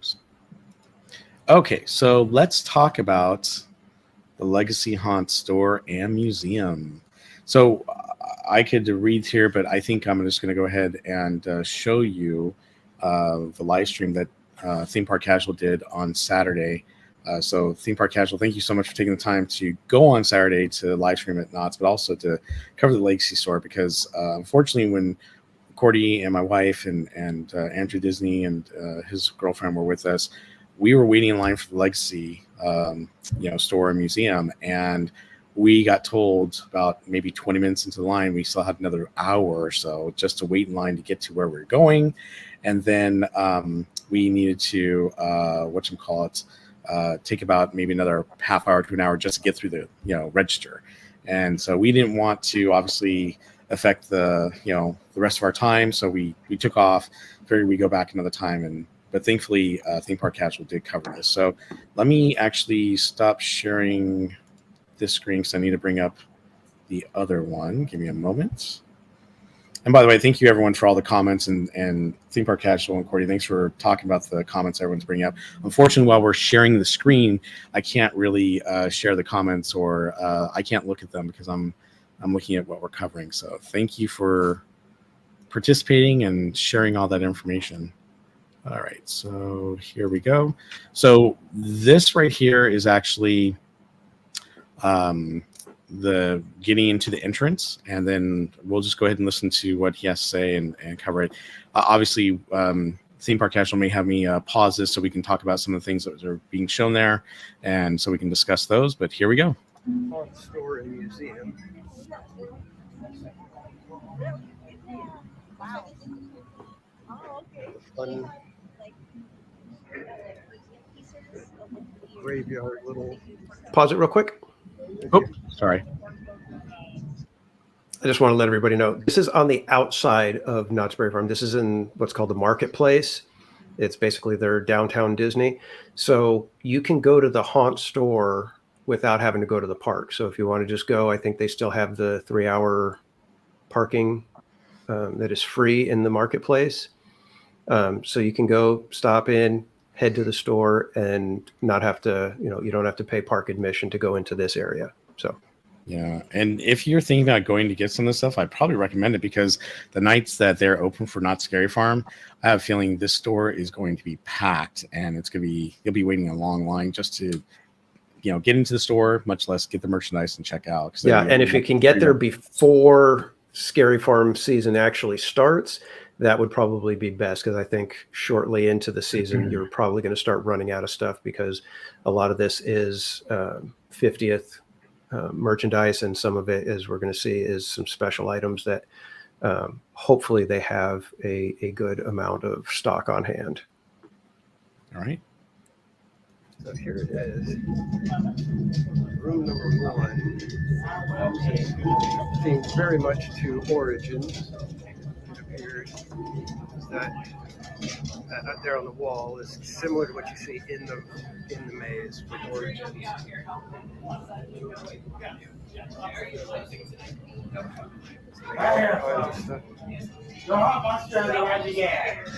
Well, half the truck. Yeah. The other house right outside the door. Yeah, because they're how monsters is. That's my trouble. So you can see they've got this archway, a real creepy face and everything. No worries. And then you kind of just make your way through. Look at, they even got the little kid mask.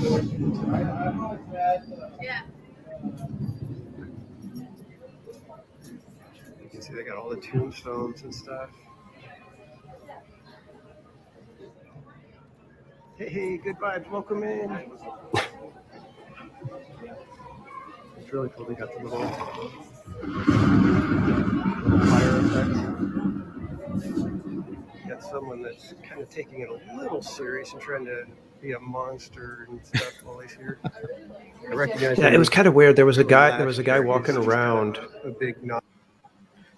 There was a guy walking around, and he would like come by, and he'd kind of give that kind of like what you were doing, that little snarl growl thing. Yeah, and he would do that, and I'm like, what the heck? And You want I to be on your mentioned it right stream. there. That well, I mentioned it right there. He's a regular. I've seen him before, and I don't know if he's just a big Knott's fan or if he has any affiliation, if he's worked as a monster before or what. But yeah, I've seen him before, and it was just kind of odd. But Well, you are in an odd store too, so yeah, I mean, and there's people that take the Not Scary Farm thing extremely serious. I mean, this is like their high season. This is their thing, and they lean into it. All right, very cool. Let's continue on. Knott's fan. You can take your picture on the big stone throne over here.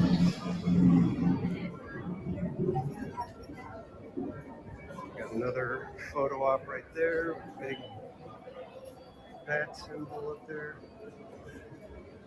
Brian Sevilla, welcome in. Hey, Brian. We are in the Not Scary Farm Legacy Haunt Store and Museum, and this is the Loungefly bag that they did special for Not Scary Farm. So you can see it's got the lantern icon on there. And let me see if I could get the price, just to double check for you guys. Don't see a price tag. See if I can find it on the... I want to say it was $99, something like that.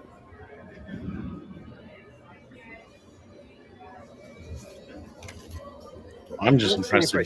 They got a Loungefly backpack.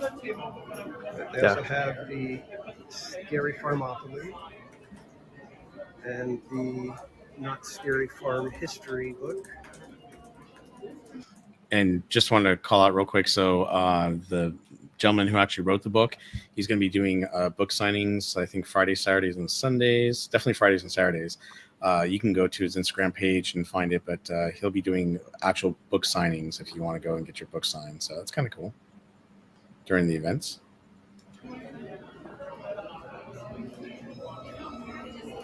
So lots of merchandise.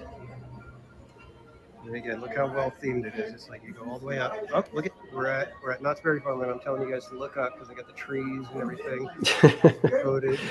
That was actually how well done this store was. I forgot to look up, and when I noticed, I was like, oh, look at that. They're doing just as good as Disney with the look up in the stores. Mm-hmm. Yeah, I mean, you can tell there are parts where you have the ceiling still, but I was impressed because when I was watching your live stream, I was like, wow, they went all out. You know, the Universal Studios has been doing the tribute stores for many, many years. They do a great job. It was nice to see that Knott's is finally doing something like it, and they did a great job for the first year. Yeah, it is a really good store. Tombstone. Oh, so these are names of the previous mazes. So we got the Asylum.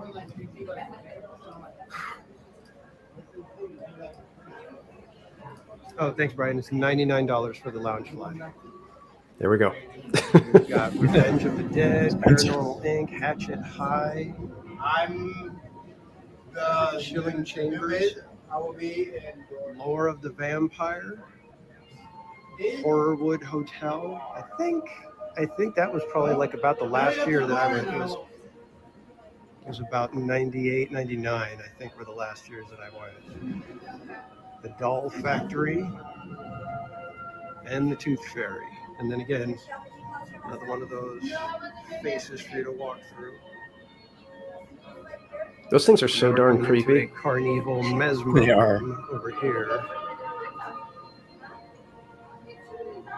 It's got the Spider Woman, Spidora. Again, got good theming with the lights and the sheets hanging out like that. If Carnival is your scare zone, there's a shirt for you. And they got the more fun kind of souvenirs with the blinky cups and the pumpkin necklace, little horns.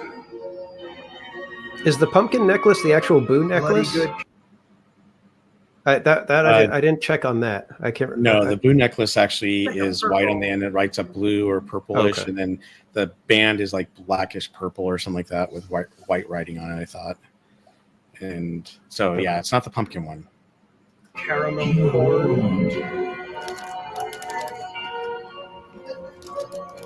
Interesting.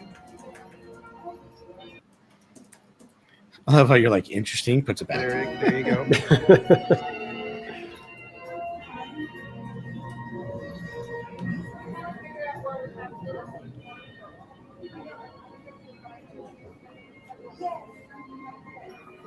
I've always loved that tagline. Not Scary Farm Halloween Haunt. Everyone has to go sometime. That's a good tagline. It is. And I thought this was cool the way they do this over here. So it's just like a doorway, but it looks like you're looking out into Ghost Town and there's the monsters walking by. Mm-hmm. That's a fun thing that they did right there. Yeah, that's great.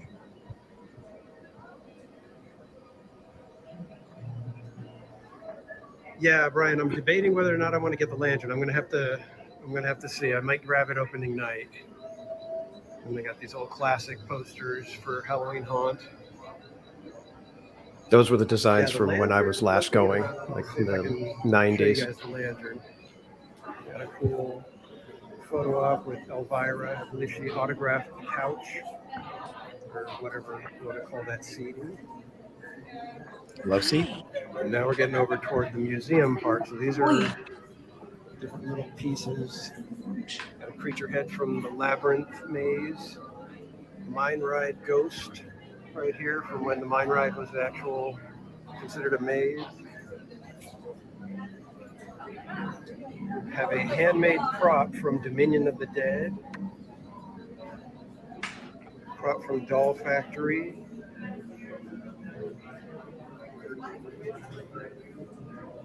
I really like that they did this. They brought some of the stuff from the past years and kind of put it out for Puppet everybody. props from Just a really Pinocchio good and way Strung. to Prop from like I've said, Gonna Get honor Ya. the past, give the fans from nowadays, a chance to look back and remember some of the stuff that they used to Crazed love. Clown maquette from Mm-hmm. Uncle Bobo's Big Top of the Bazaar. I remember that maze. Prop from Hatchet High. Hand carved puppets from Dia de los Muertos.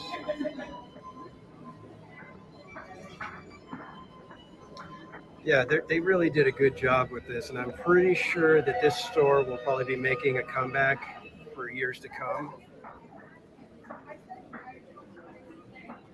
Because I think this is a really good way to merchandise everything.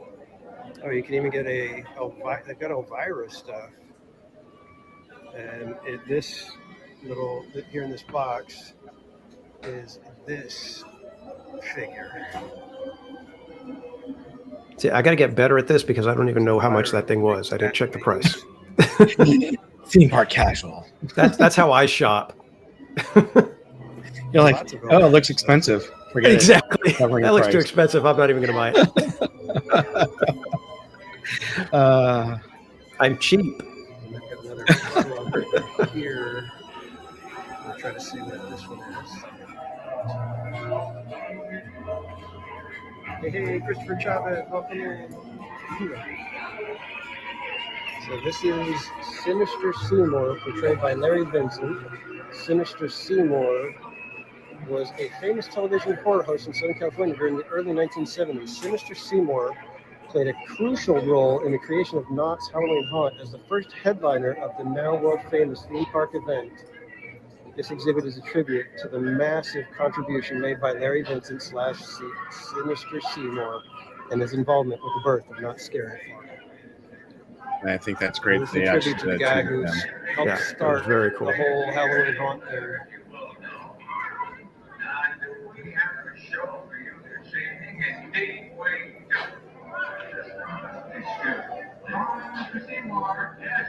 Yeah, not everybody remembers the 70s, the schlock TV stuff like that. That was just way campy. Scary Farmopoly. So apparently the asylum is the. Wait, no, that's not the boardwalk. Which one is considered boardwalk? Origins, the Curse of Calico is considered the boardwalk. Dark Ride. Ooh, Dark Ride is Park Place. Interesting. I like Dark Ride. That was a good one. Yeah, I was going to say, I kind of get Shame that. because they got rid of that one. Yep, you said it.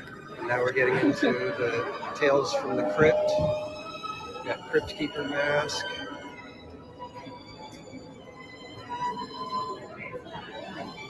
This mask was used in The Hanging from the year 2000.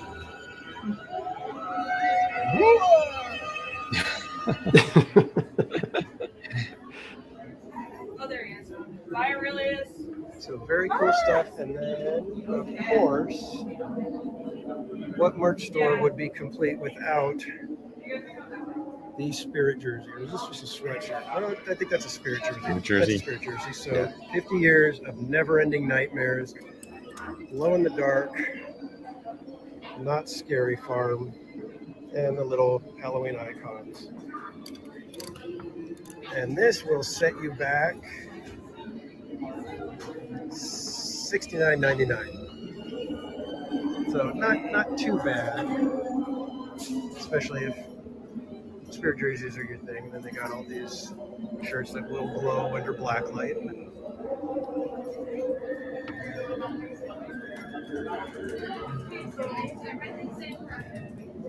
We may get a demonstration of the lanterns.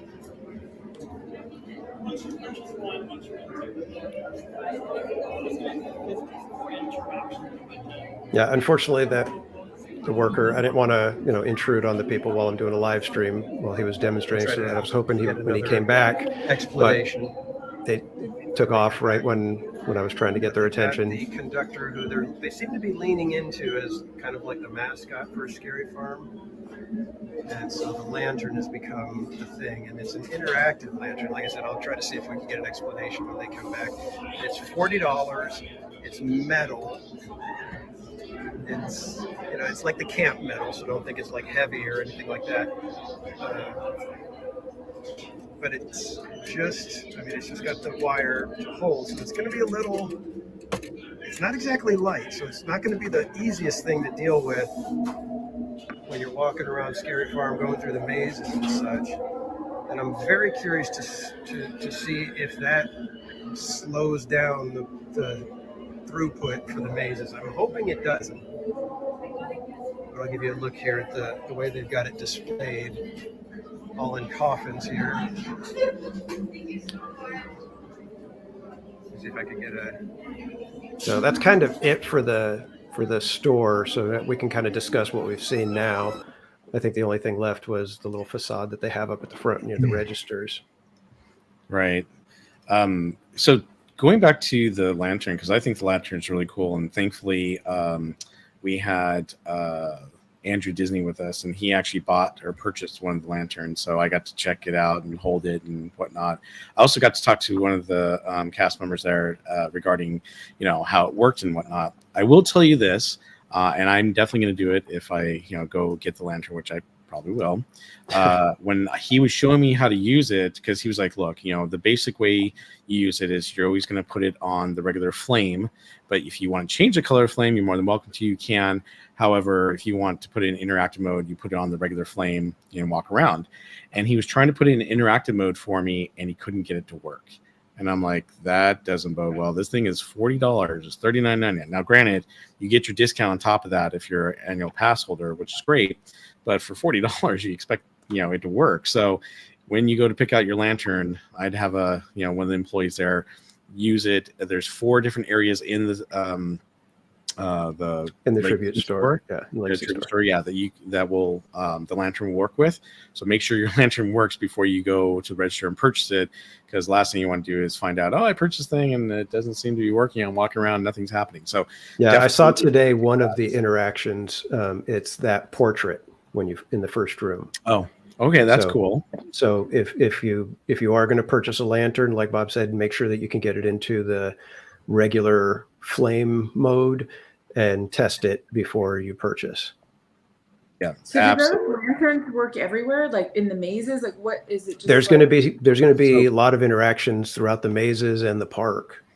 okay, so 1,000, I think, is what they said, right? 1,000 interactions is Mm, basically 100. I think it's No. 100. oh, Yeah, not actually, 1,000. Oh, man. it's like 50. Hold on, because I was bringing up. Let me see here. I know. Darn it.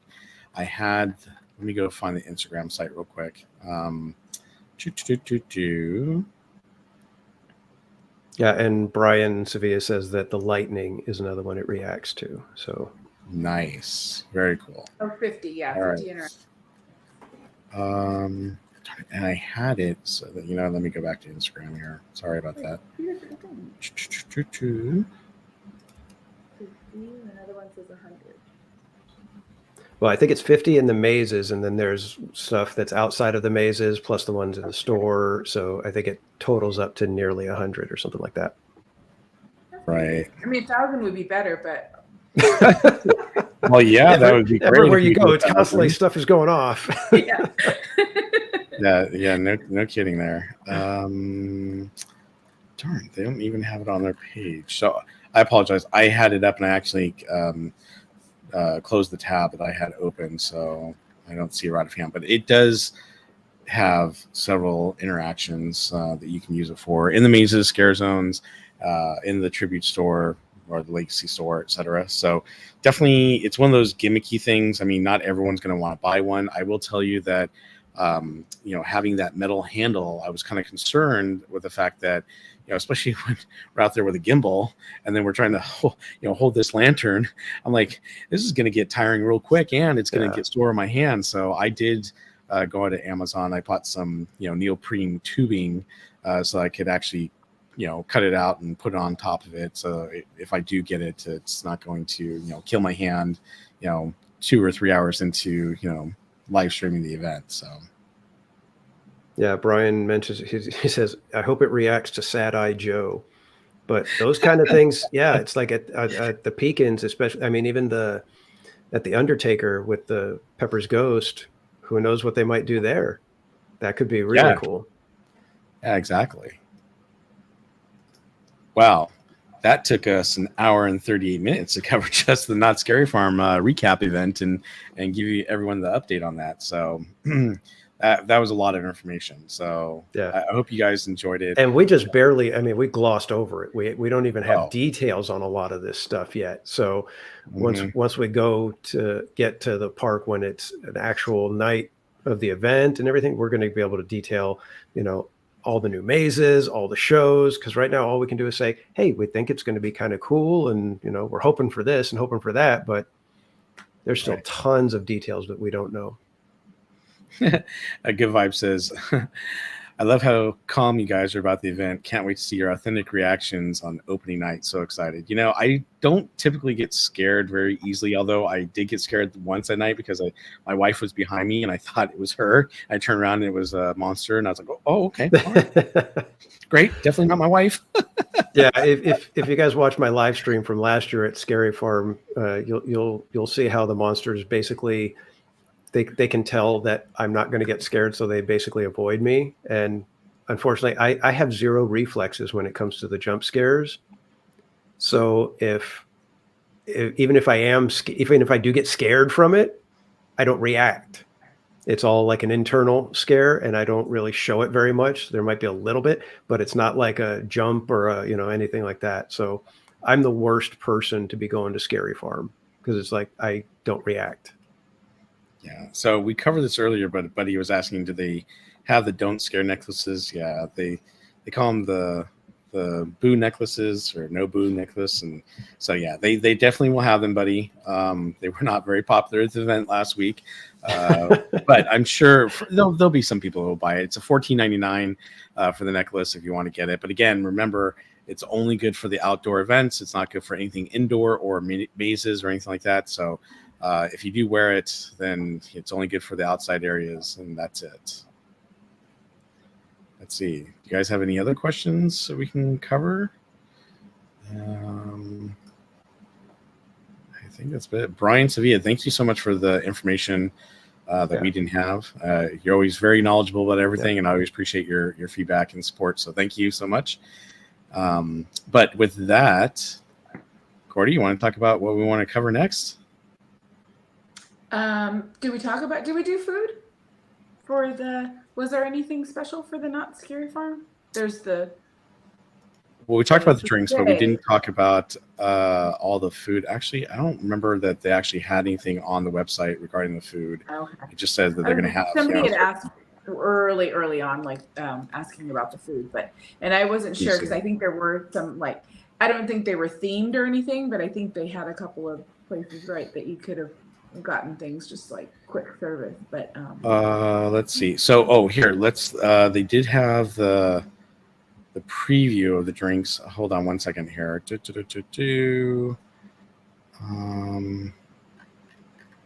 a video. I know that they had. If you go to the main page and then scroll down, there should be there's a themed food and drink, and you click learn more, and it's got a little bit of stuff. Okay. Nothing too major. Hold on one second. I'll bring that up for everyone.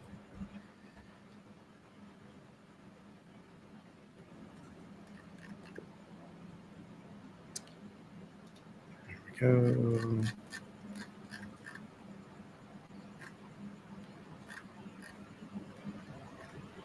go. Oh. Sorry, my screen's all over the place here. I was trying to scroll to where I needed to go. So was under where'd you say it was? It's the main Scary Farm page. So if you highlight Scary Farm in the menu, and then down underneath the photo, there's the Not Scary Farm link.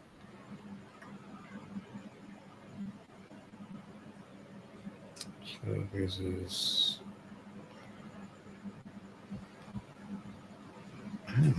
It's the link underneath the photo. When you drop sorry. down. When I went to let's see. We're trying, folks. We're trying. Sorry, give me one sec. There we go. Okay, here we go. Learn more. Oh, there we go. Sorry, let me bring this up now. I've got it. So.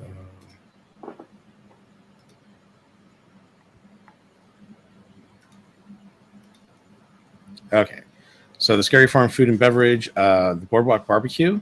They're going to have the Swamp Gator sausage and the alligator sausage with pesto sauce and roasted peppers, and the batch crazy pasta. Okay, that's funny. With rabbit tenderloin. Okay, the bow tie pasta with rabbit tenderloin, roasted broccoli, and pepitas, goat cheese, and a raspberry vinaigrettes. Okay, that's rabbit tenderloin. Yeah, I don't know, man. That sounds kind of batch crazy. So yeah, that is hilarious. That is a good name. That is a good name. I love that. At the Grizzly Creek Lodge, we have the Gauntlet Garlic Overload Burger. Comes with Alfredo garlic cream sauce, arugula, and garlic bruschetta. While the mac and cheese pepperoni pizza, which sounds terrible to me because I love pizza, offers up a creamy cheese sauce, macaroni, and pepperoni. I don't know. That doesn't look that great to me. I'll go for the burger maybe. Miners Mac and Spuds. So at the Miners Mac and Spuds, we dare you to try our camel stew bread bowl and dreadfully delicious sweet potato pie with walnuts.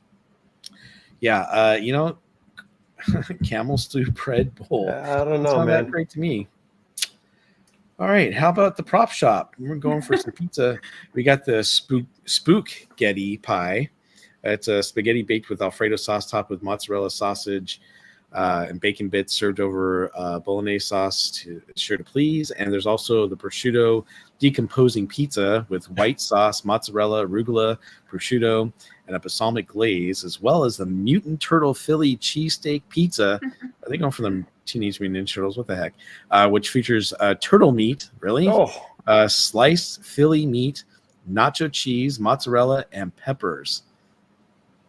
Okay, they are definitely going for the bizarre and unusual. I was going to say they're going for it, which is impressive. Yeah, it is. So then we also have other eerie eats. We have the a la Diabla fries, which is at the Papa's Mexicanas, and it's yucca fries with deep fried shrimp in a spicy Diablo sauce, cilantro lime rice, poblano de crema, and corn kernels and green onions. Oh, it says available select nights. So Yeah, I Then wonder maybe what that there. means. Unless maybe I it's can't like imagine. the main nights, I was going to Fridays say and maybe Saturdays or Fridays and something. Saturdays. That's terrible if they do that. Yeah, fingers and toes at Calico Tater Tots. You got your French fries and tater tots combined with ground beef, shredded cheddar cheese, and tomatoes and cilantro. See, that doesn't sound so bad. Again, available select nights. And then Dreadful Drinks. Judge Roy Bean, you got the saddle up to the bar and sling back a pickle hitchin whiskey and pickle juice and a cord out pickle. No, that doesn't sound That's good. hilarious. Or enjoy The pickle naughty- is your shot glass. Exactly. The Naughty Bean with the bourbon, Nutella, Bailey's cream, and coffee served over ice. Yeah, that might be a popular hit for most people. I love bourbon, but I don't like Nutella. I love Bailey's and cream, but I'm not a coffee person, huge coffee person. So, yeah, I'll stick with the stick with the Devil's Elixir. All right, and then sweet treats. Ooh, serial killer funnel cake. All right. Almost looks like Killer Clowns from Outer Space built that one. The Serial Killer funnel cake features powdered sugar, strawberry topping, assorted cereals, red condensed milk, edible sugar knife, and a vanilla ice cream. The Cinema Slasher funnel cake. The Cinema Slasher funnel cake features powdered sugar, strawberry topping, cinema candies, vanilla ice cream, and chocolate sauce. And Ginger Snaps funnel cake. I love Ginger Snaps. That was a great horror film.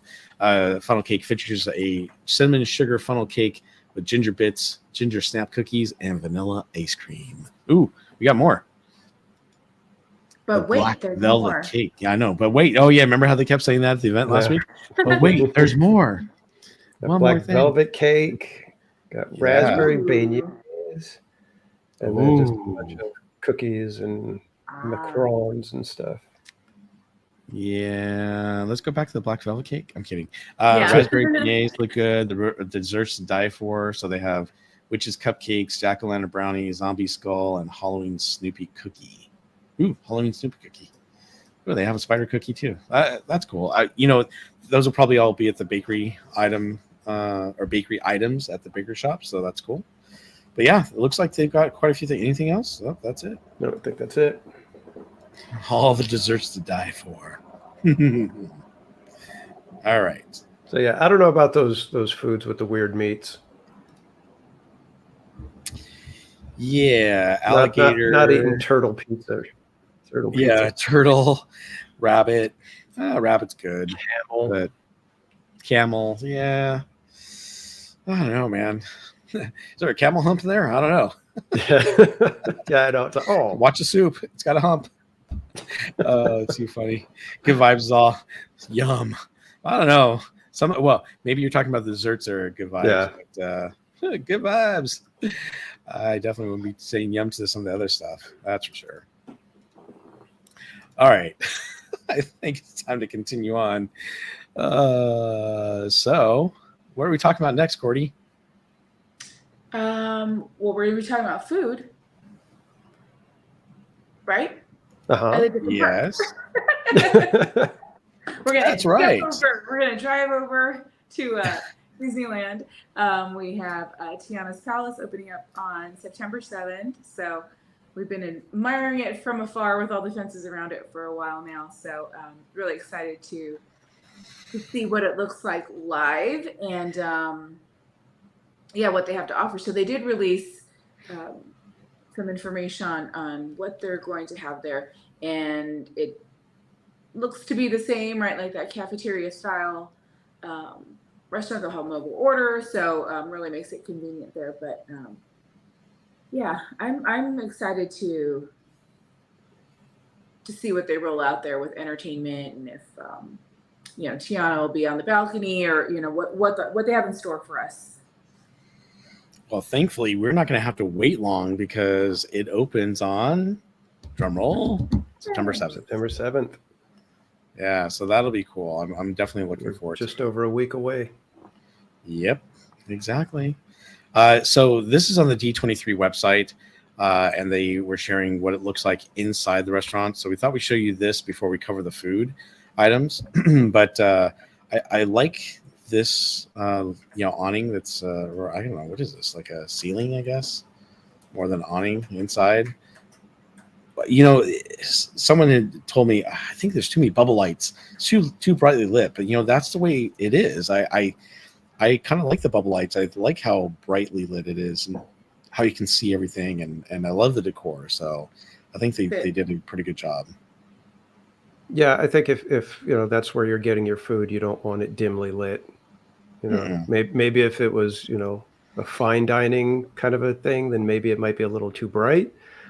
But for a quick service, and that's where you're getting the food, yeah, it's nice to have a bright, be able to see what you're getting. Well, even here, like this is not a window, but I like how they put the scene of the swamp. It's nice. Mm-hmm. It's looks inviting and like someplace you'd want to go visit and check out. Of course, I think some of the decor that they had, like the frog bells here, I think that's kind of a neat take on the whole New Orleans flair. And of course, we got the Firefly 5 plus Lou. So we were talking about this before we started the live stream today about how we're really kind of hoping they're going to have some live music outside, obviously inside. And it mentions even here in this article, it says that our musicians at Walt Disney Imagineering put together a fabulous jazz score for inside the restaurants. And it feels authentic to the space and it adds an excited energy. So I'm looking forward to seeing what it looks like and in person as well as hearing the music. But I'm really interested to see what they end up doing as far as, like Cordy was mentioning, are they going to have Tiana come out and greet everyone, which I'm sure they probably will. Are they going to have a live band outside? So those are some things that I guess we're all waiting to see what they're going to do. Yeah, it's still to be seen. One thing I do like is the Firehouse 5 plus Lou. I believe that was in the movie, if I'm not mistaken, that was the name of the band at the end. But if you guys know your Disneyland history, you know that the Firehouse 5, it was the Firehouse 5 plus 2 was the band that I believe it was Ward Kimball was part of with the Disney Imagineers. So it's kind of a nice little nod to the history of Disney. It is. So let me share this tab. So this is from the Disney Parks blog, and they actually show the food in detail. So that's obviously one of the beignets, signature beignet that they're going to have there. But let's go into here. So here, Theme Park Casual and Cordy, it looks like they're showing the Seven Greens gumbo with chicken and andouille sausage. So that looks pretty good.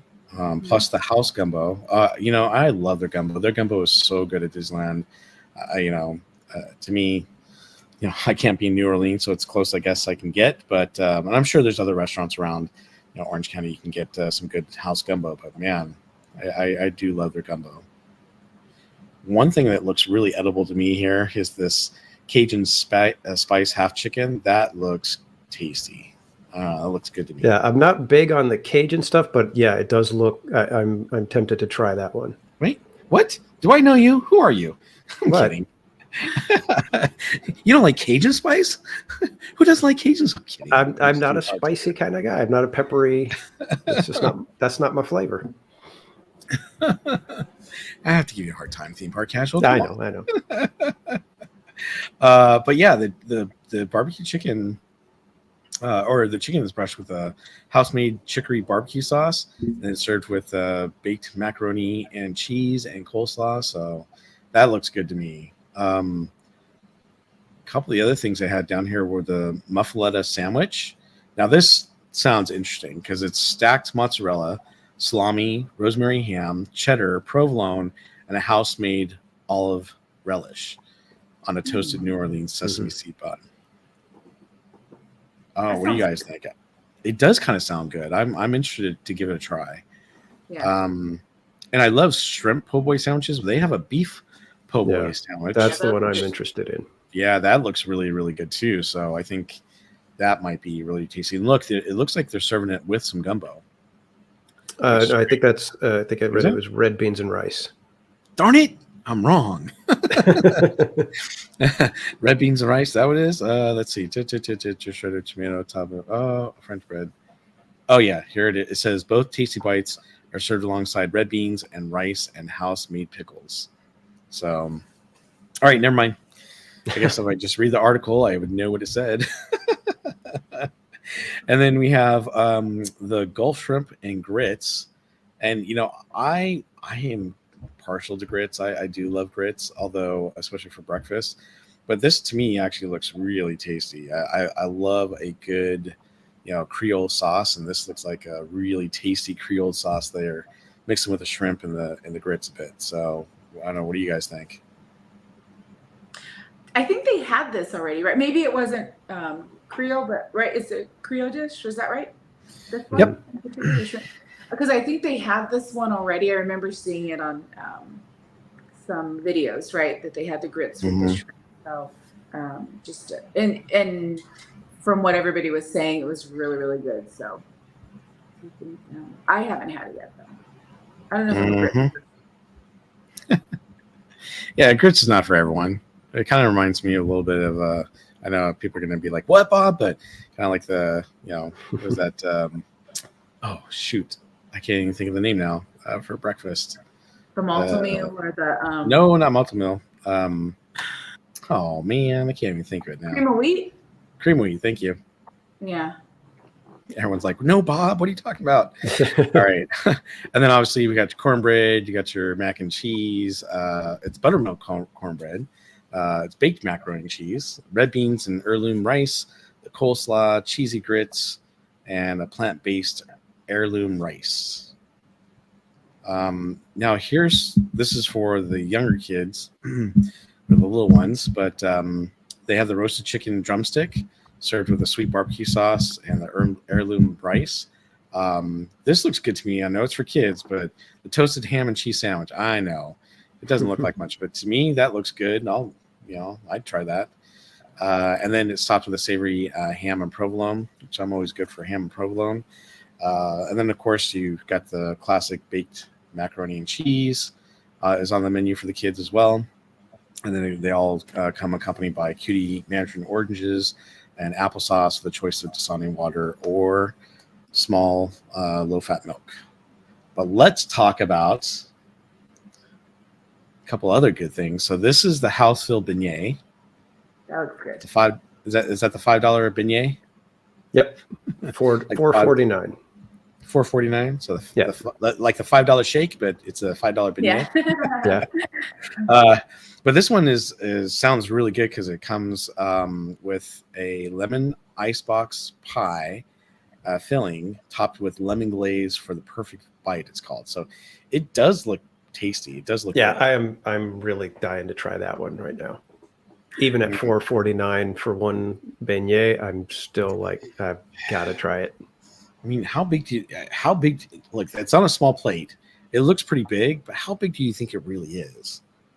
It's probably basically about the size of a Krispy Kreme donut, probably at the most.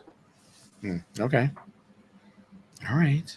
So. And then we also have this specialty sip is on the menu. So we got Joffy's coffee chicory cold brew, topped with sweet cream, and it's a must for coffee lovers, it says. But then the one that looks cool to me is the Ray Firefly Globe Cube. It's also available for purchase with a beverage. That's extra, so you can get that added onto your drink, and it'll light up your drink just like Evangeline lights up the night sky. So, oh, how cute! And of course, the coup de grace here, which is really, if you want to take home a piece of Tiana's palace with you, then you can buy the lily pad and lotus cup ceramic set for you, and it even comes with the house-filled beignet for you to sink your teeth into. So. You can buy this. This, by the way, is running everyone $35 to buy the cup set. I was going to say $29.99. Yeah, it's $35. So $34.99. Yeah, $34.99. So it's $35. You can buy 2 of these. They limit you to buy 2 at a time. You can buy up to 10 for the Ray Firefly Glow Cube, which are probably selling for like $5. But you can only get a limit of 2 for the lily pad and the lotus cup set. So, yeah, and it's cute. I like it. It's cool, but they're kind of hiding that lily, or not the lily pad. They're hiding the lotus cup. So it kind of makes me wonder: is it really terrible looking? Why are they hiding it behind the lily pad? Why don't they have it out so you can see it better? It kind of makes me wonder. Kind of an odd photo. Mm-hmm. It is. I mean, the frog looks cute, obviously, and the lily pad looks cute, and the beignet looks yummy. But yeah, I'm kind of thinking this is not a very big dish or cup set, so maybe that's why they're hiding the cup. I have no idea. Oh yeah, because the beignet can't be. I mean, it can only be so big. So. Well, and look, you can see the bottom of the cup there in the lily pad. You can actually see how big the bottom part of the cup. Mm-hmm. So it's not super huge. It looks like it's just a small little cup that you can, put some milk or juice or water or whatever you want to put in it. But yeah, I think it'll be interesting to see how big it is once we actually, see it in person and before Theme Park Casual buys it, because he loves collecting this stuff. Oh yeah, they know me. Big collector there. So I think that's it. So that's what they're serving. It looks really good. I'm looking forward to seeing it open. I think they've done a great job of putting it together. I'm happy to see it, finally opening. I think it'll tie in well to New Orleans, and the food looks good. I'm planning on getting the kids menu stuff as well as the adult stuff, just to give everything a little try. What about you guys? That I want first. That and one of those sandwiches. Yeah, I definitely want to try the beignet. That'll be the first thing that I try. I'd like to try the beef po' boy, and maybe the muffaletta. But I'm not big on shrimp, and the chicken maybe. I might see if I could bum a little piece off of somebody before I actually spring for off of Barry Place 28. Maybe somebody. Mm-hmm. Just to see if it's maybe, because if I get it and it's like way too spicy for me, then I'm going to be, kind of disappointed, because it's like I can't eat it. So that's why it's like, if I could get just a little taste and it's like not too bad, then it's like, okay, cool, I can get some and I'll try it. But we shall see. I think it's funny. So Bianca says, "I'm excited to see less construction walls." LOL. Yeah.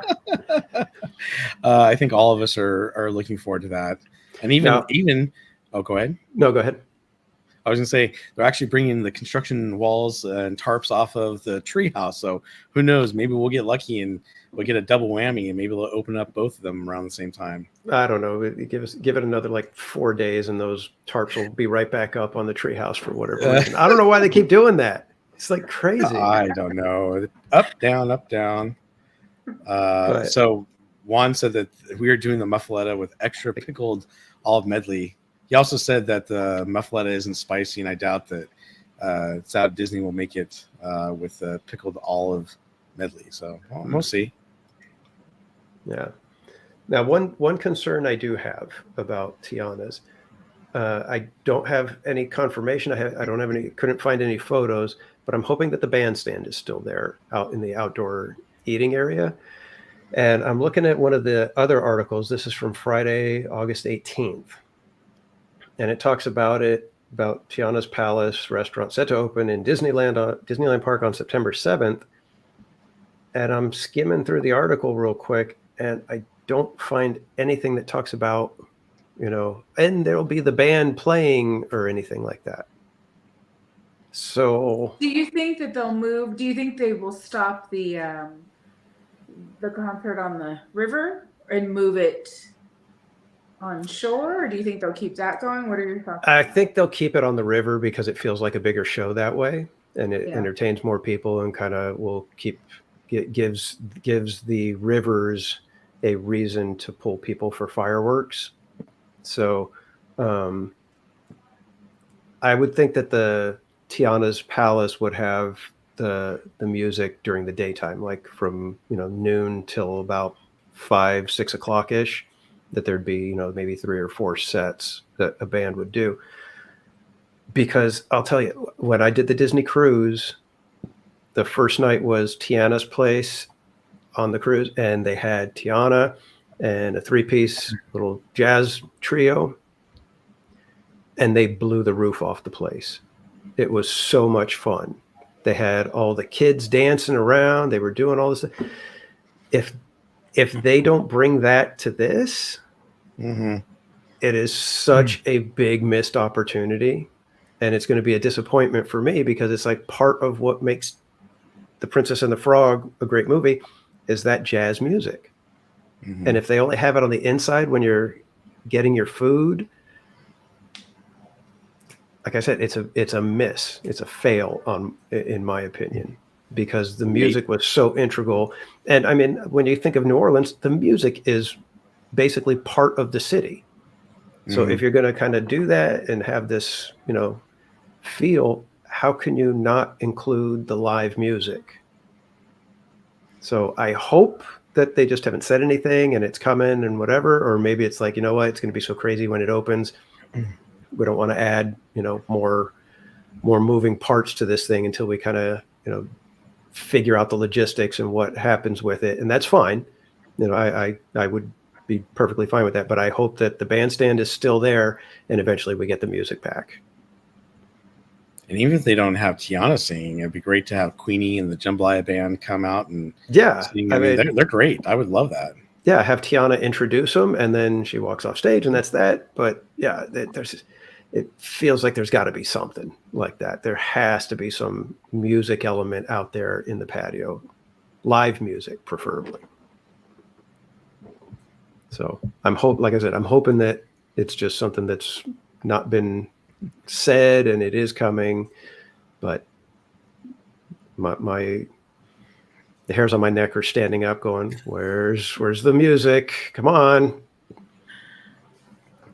Especially because we've talked about it. I mean, basically ever since Fantasmic went down, we've been talking about it, how Knott's Berry Farm has been going crazy with the entertainment to the point to where it's like you can't even see it all in one night.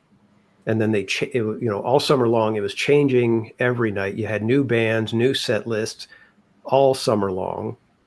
Mm-hmm. And when they brought Queenie and the Jambalaya Jazz Band, it was like, talk about breathing life back into that section of the park at night. Exactly what they needed.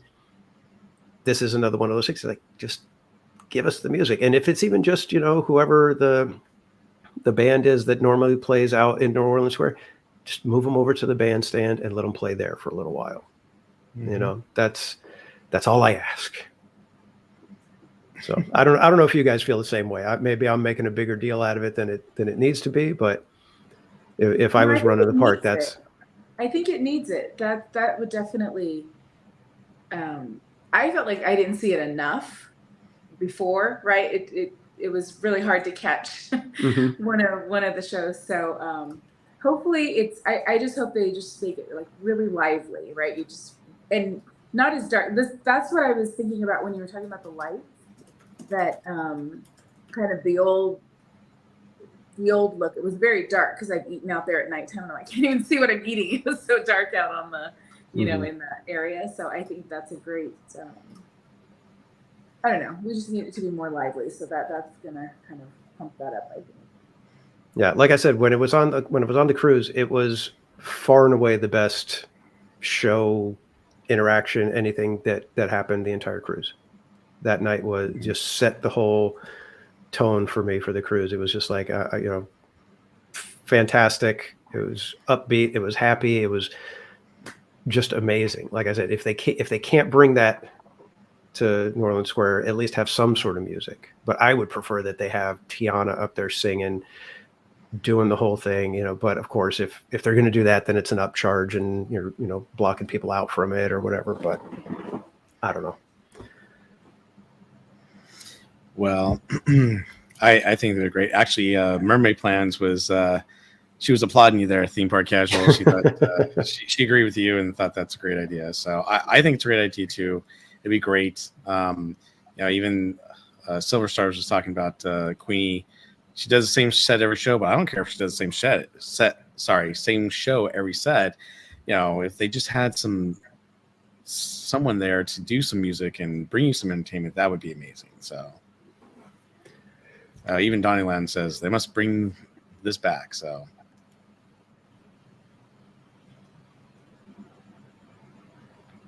yeah. So hopefully, like I said, hopefully it's just that it's not been announced, or like I said, they could be waiting to figure out operationally how does everything work, and what are the crowd patterns, when do we slot the music in, kind of thing. So, but we shall see. well, hey, maybe they're going to bring Murphy and blow him up there on the stage. Yeah. Too funny. Well, I think we covered pretty much. Oh, go ahead. I was just going to say it's going to be a busy week leading up to it with, other festivities. This week's a busy week with San Francisco, right? Officially opening on Thursday. So that's right. That's a big deal. The bridge was painted. That was complete, but it wasn't open to cross yet last time I was there. Yeah. They'll probably do that at the last minute. Yeah, and then Haunted Mansion, of course, reopening with Haunted Mansion Holiday on Friday. Yeah, Friday's the big day. Yeah. Well, Thursday's the big day for San Francisco opening, and Wondrous Journeys. Yeah, I know. Going dark. Gotta balance out, Yeah. but Terrible. I'm having hard palpitations already. Yeah. Are you guys going to be there on Thursday for the final show of Wondrous Journeys?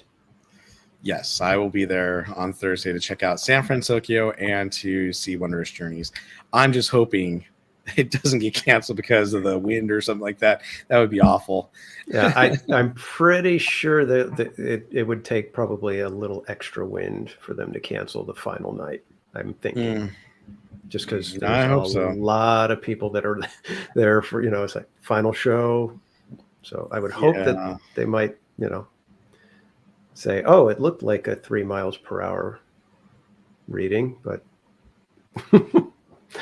but I'm going to be there Wednesday. So that's going to be my last chance to see Wondrous Journey. So hopefully it goes off on Wednesday. And then who's going on Friday? Who's going to be there for first day of Halloween time? I can't be there. So just to let everyone know, my family and I are, we're going on a cruise down to Mexico. So we leave Friday night. And so I won't be back till the following week. So I won't be doing any streaming after Thursday for, almost a week or so. But I'll be taking a nice, neat vacation with the family. So unfortunately, I will not be there for September 1st to see all the Halloween stuff. But I will be checking it out next week for sure. Okay, so Cordy will be there Friday. So she'll be the first one to check out Halloween time. Rope drop. Seriously, you doing rope drop? She's not doing that. Would be a first. Wow. You know what? Yeah, I'm not taking that bet because I would always lose. She said she's going to be there. Rope drop. Nope. I'm going to be the first one on Haunted Mansion. So Cordy will be there Friday for the first day. I'll be there. I'm planning to be there Saturday, and I may do a full on rope drop to close kind of a day. We shall see. Cool. That's awesome. So. All right. So I think we that was a lot to cover, and I think it was good to kind of cover Not Scary Farm, like what we're expecting, and then seeing future live streams from Berry Fest 28 and Theme Park Casual on the festivities that actually go on right during the event. So I'm looking forward to that. Yeah, definitely. Real quick, Bianca said, I forgot how spoiled we were over summer getting reservations. So getting reservations for 9/1 has been tricky. And she's right. It's going to start getting tricky again because everyone's pass will be, back in full swing again. And so, yeah. Yeah, I was surprised that I was able to get one for Saturday. So, I think we'll be able to, I think 9/1 is just popular because that's the first day of Halloween. So everyone's trying to go. So that's why, and maybe that's why you're able to get Saturday, but it's going to definitely get tougher trying to, go to the park again. But it's been nice this summer for those of us that had the, higher pass. So we didn't have to worry about being blocked out the whole time. Yeah. And so our job, Bob, is going to be to do such a great job with the Not Scary Farm live streams that Cordy has serious FOMO and ends up getting a There ticket you go. for There you go. somewhere down the line. It sounds great to me, man. It's all starting September 21st. Yeah. Very cool. All right. Shall we close it out, everyone? I think so. No other questions? I think we're good. Yeah, let's see. All Oh, EJ says hi. Hi, EJ's Adventures. I know Carla and Kiko are in the house. But thank you, everyone, for joining us for episode 5, if you can believe it. Looking forward to many more with the holidays coming up. So I think there'll be like tons of things to cover. So, make sure just keep your notifications on for all 3 channels. So we, just kind of catch each one. Again, we can tell everybody where we can find you. Theme Park Casual. You can find me on YouTube at Theme Park Casual, as well as X and Instagram. And those are the best places to keep up on when I'm going to be going live. That's usually where I make my announcement, because I can't have a severely set schedule. I can try to set things, but so if you follow me on X and Instagram, you'll be up to date as to when I'm going live. Okay, wonderful. Berry Place 28. Yep. So thanks for watching, everyone. Don't forget to hit the like button for all 3 of our channels for the Park Streamers Hangout tonight. And as always, thank you for being here. You can find me at Berry Place 28 on Instagram, X, and YouTube. And like Theme Park Casual said, I will be hopefully coming out with a schedule soon. I'll be streaming for sure on Thursday this week. If I don't think I can do it tomorrow night after all, but I was going to try to do it tomorrow night as well. But definitely Thursday. And then I will probably the week after next, starting with the 12th, I'm going to try to do Disneyland and Not Scary Farm every week, so that I'm showing you, Disneyland as well as Not Scary Farm. So hang in there with us. Me and Theme Park Casual will be showing you all the scary stuff. You'll be getting lots of Disney stuff from Cordy, so you can definitely check that out. But thank you for joining us. And Cordy, where can we find you? YouTube, Cordy In California, as well as Instagram, same handle, Cordy In California, and then on X, I'm Cordy In Cali 1, the number 1. And I think I will have gone to, I'm doing Oogie Boogie September 7th. September 7th. Okay, I think that nice. comes before our next episode. Yeah, I was going to say our next Park Streamers is scheduled for September 11th. 9/11. Yep. So we'll be able to wrap up with Cordy with her adventures at Oogie Boogie Bash. So that should be a good one. Excited for that. Nice. And then I go the next night, so that'll be really cool. Wait, are you going? What day are you going? I'm going the 12th. Okay, this Sunday. Mm-hmm. Yeah, so I'm going the day after our next. And if you guys haven't figured out, we pretty much have kind of got a set day. So we usually do Mondays now for our Park Streamers Hangout every 2 weeks. So that's why we said the 11th will probably be our next show. And it may change from time to time, but we're going to try to keep it on Mondays for you guys. Yeah.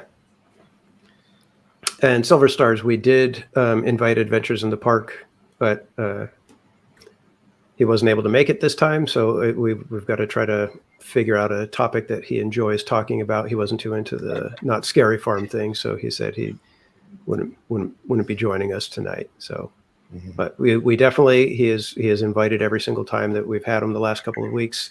So it's simply up to him. Yep. And you will see him live streaming more now because he got his AT&T line. Yes, so he will be streaming more, a lot more, and having fun. So that's good too. So definitely check out his channel if you haven't checked it out already. Well, from all of us to all of you, it's been a great night. Thanks for hanging out with us, and we hope to see you on our next live stream. All righty, we'll see you. Bye, kids.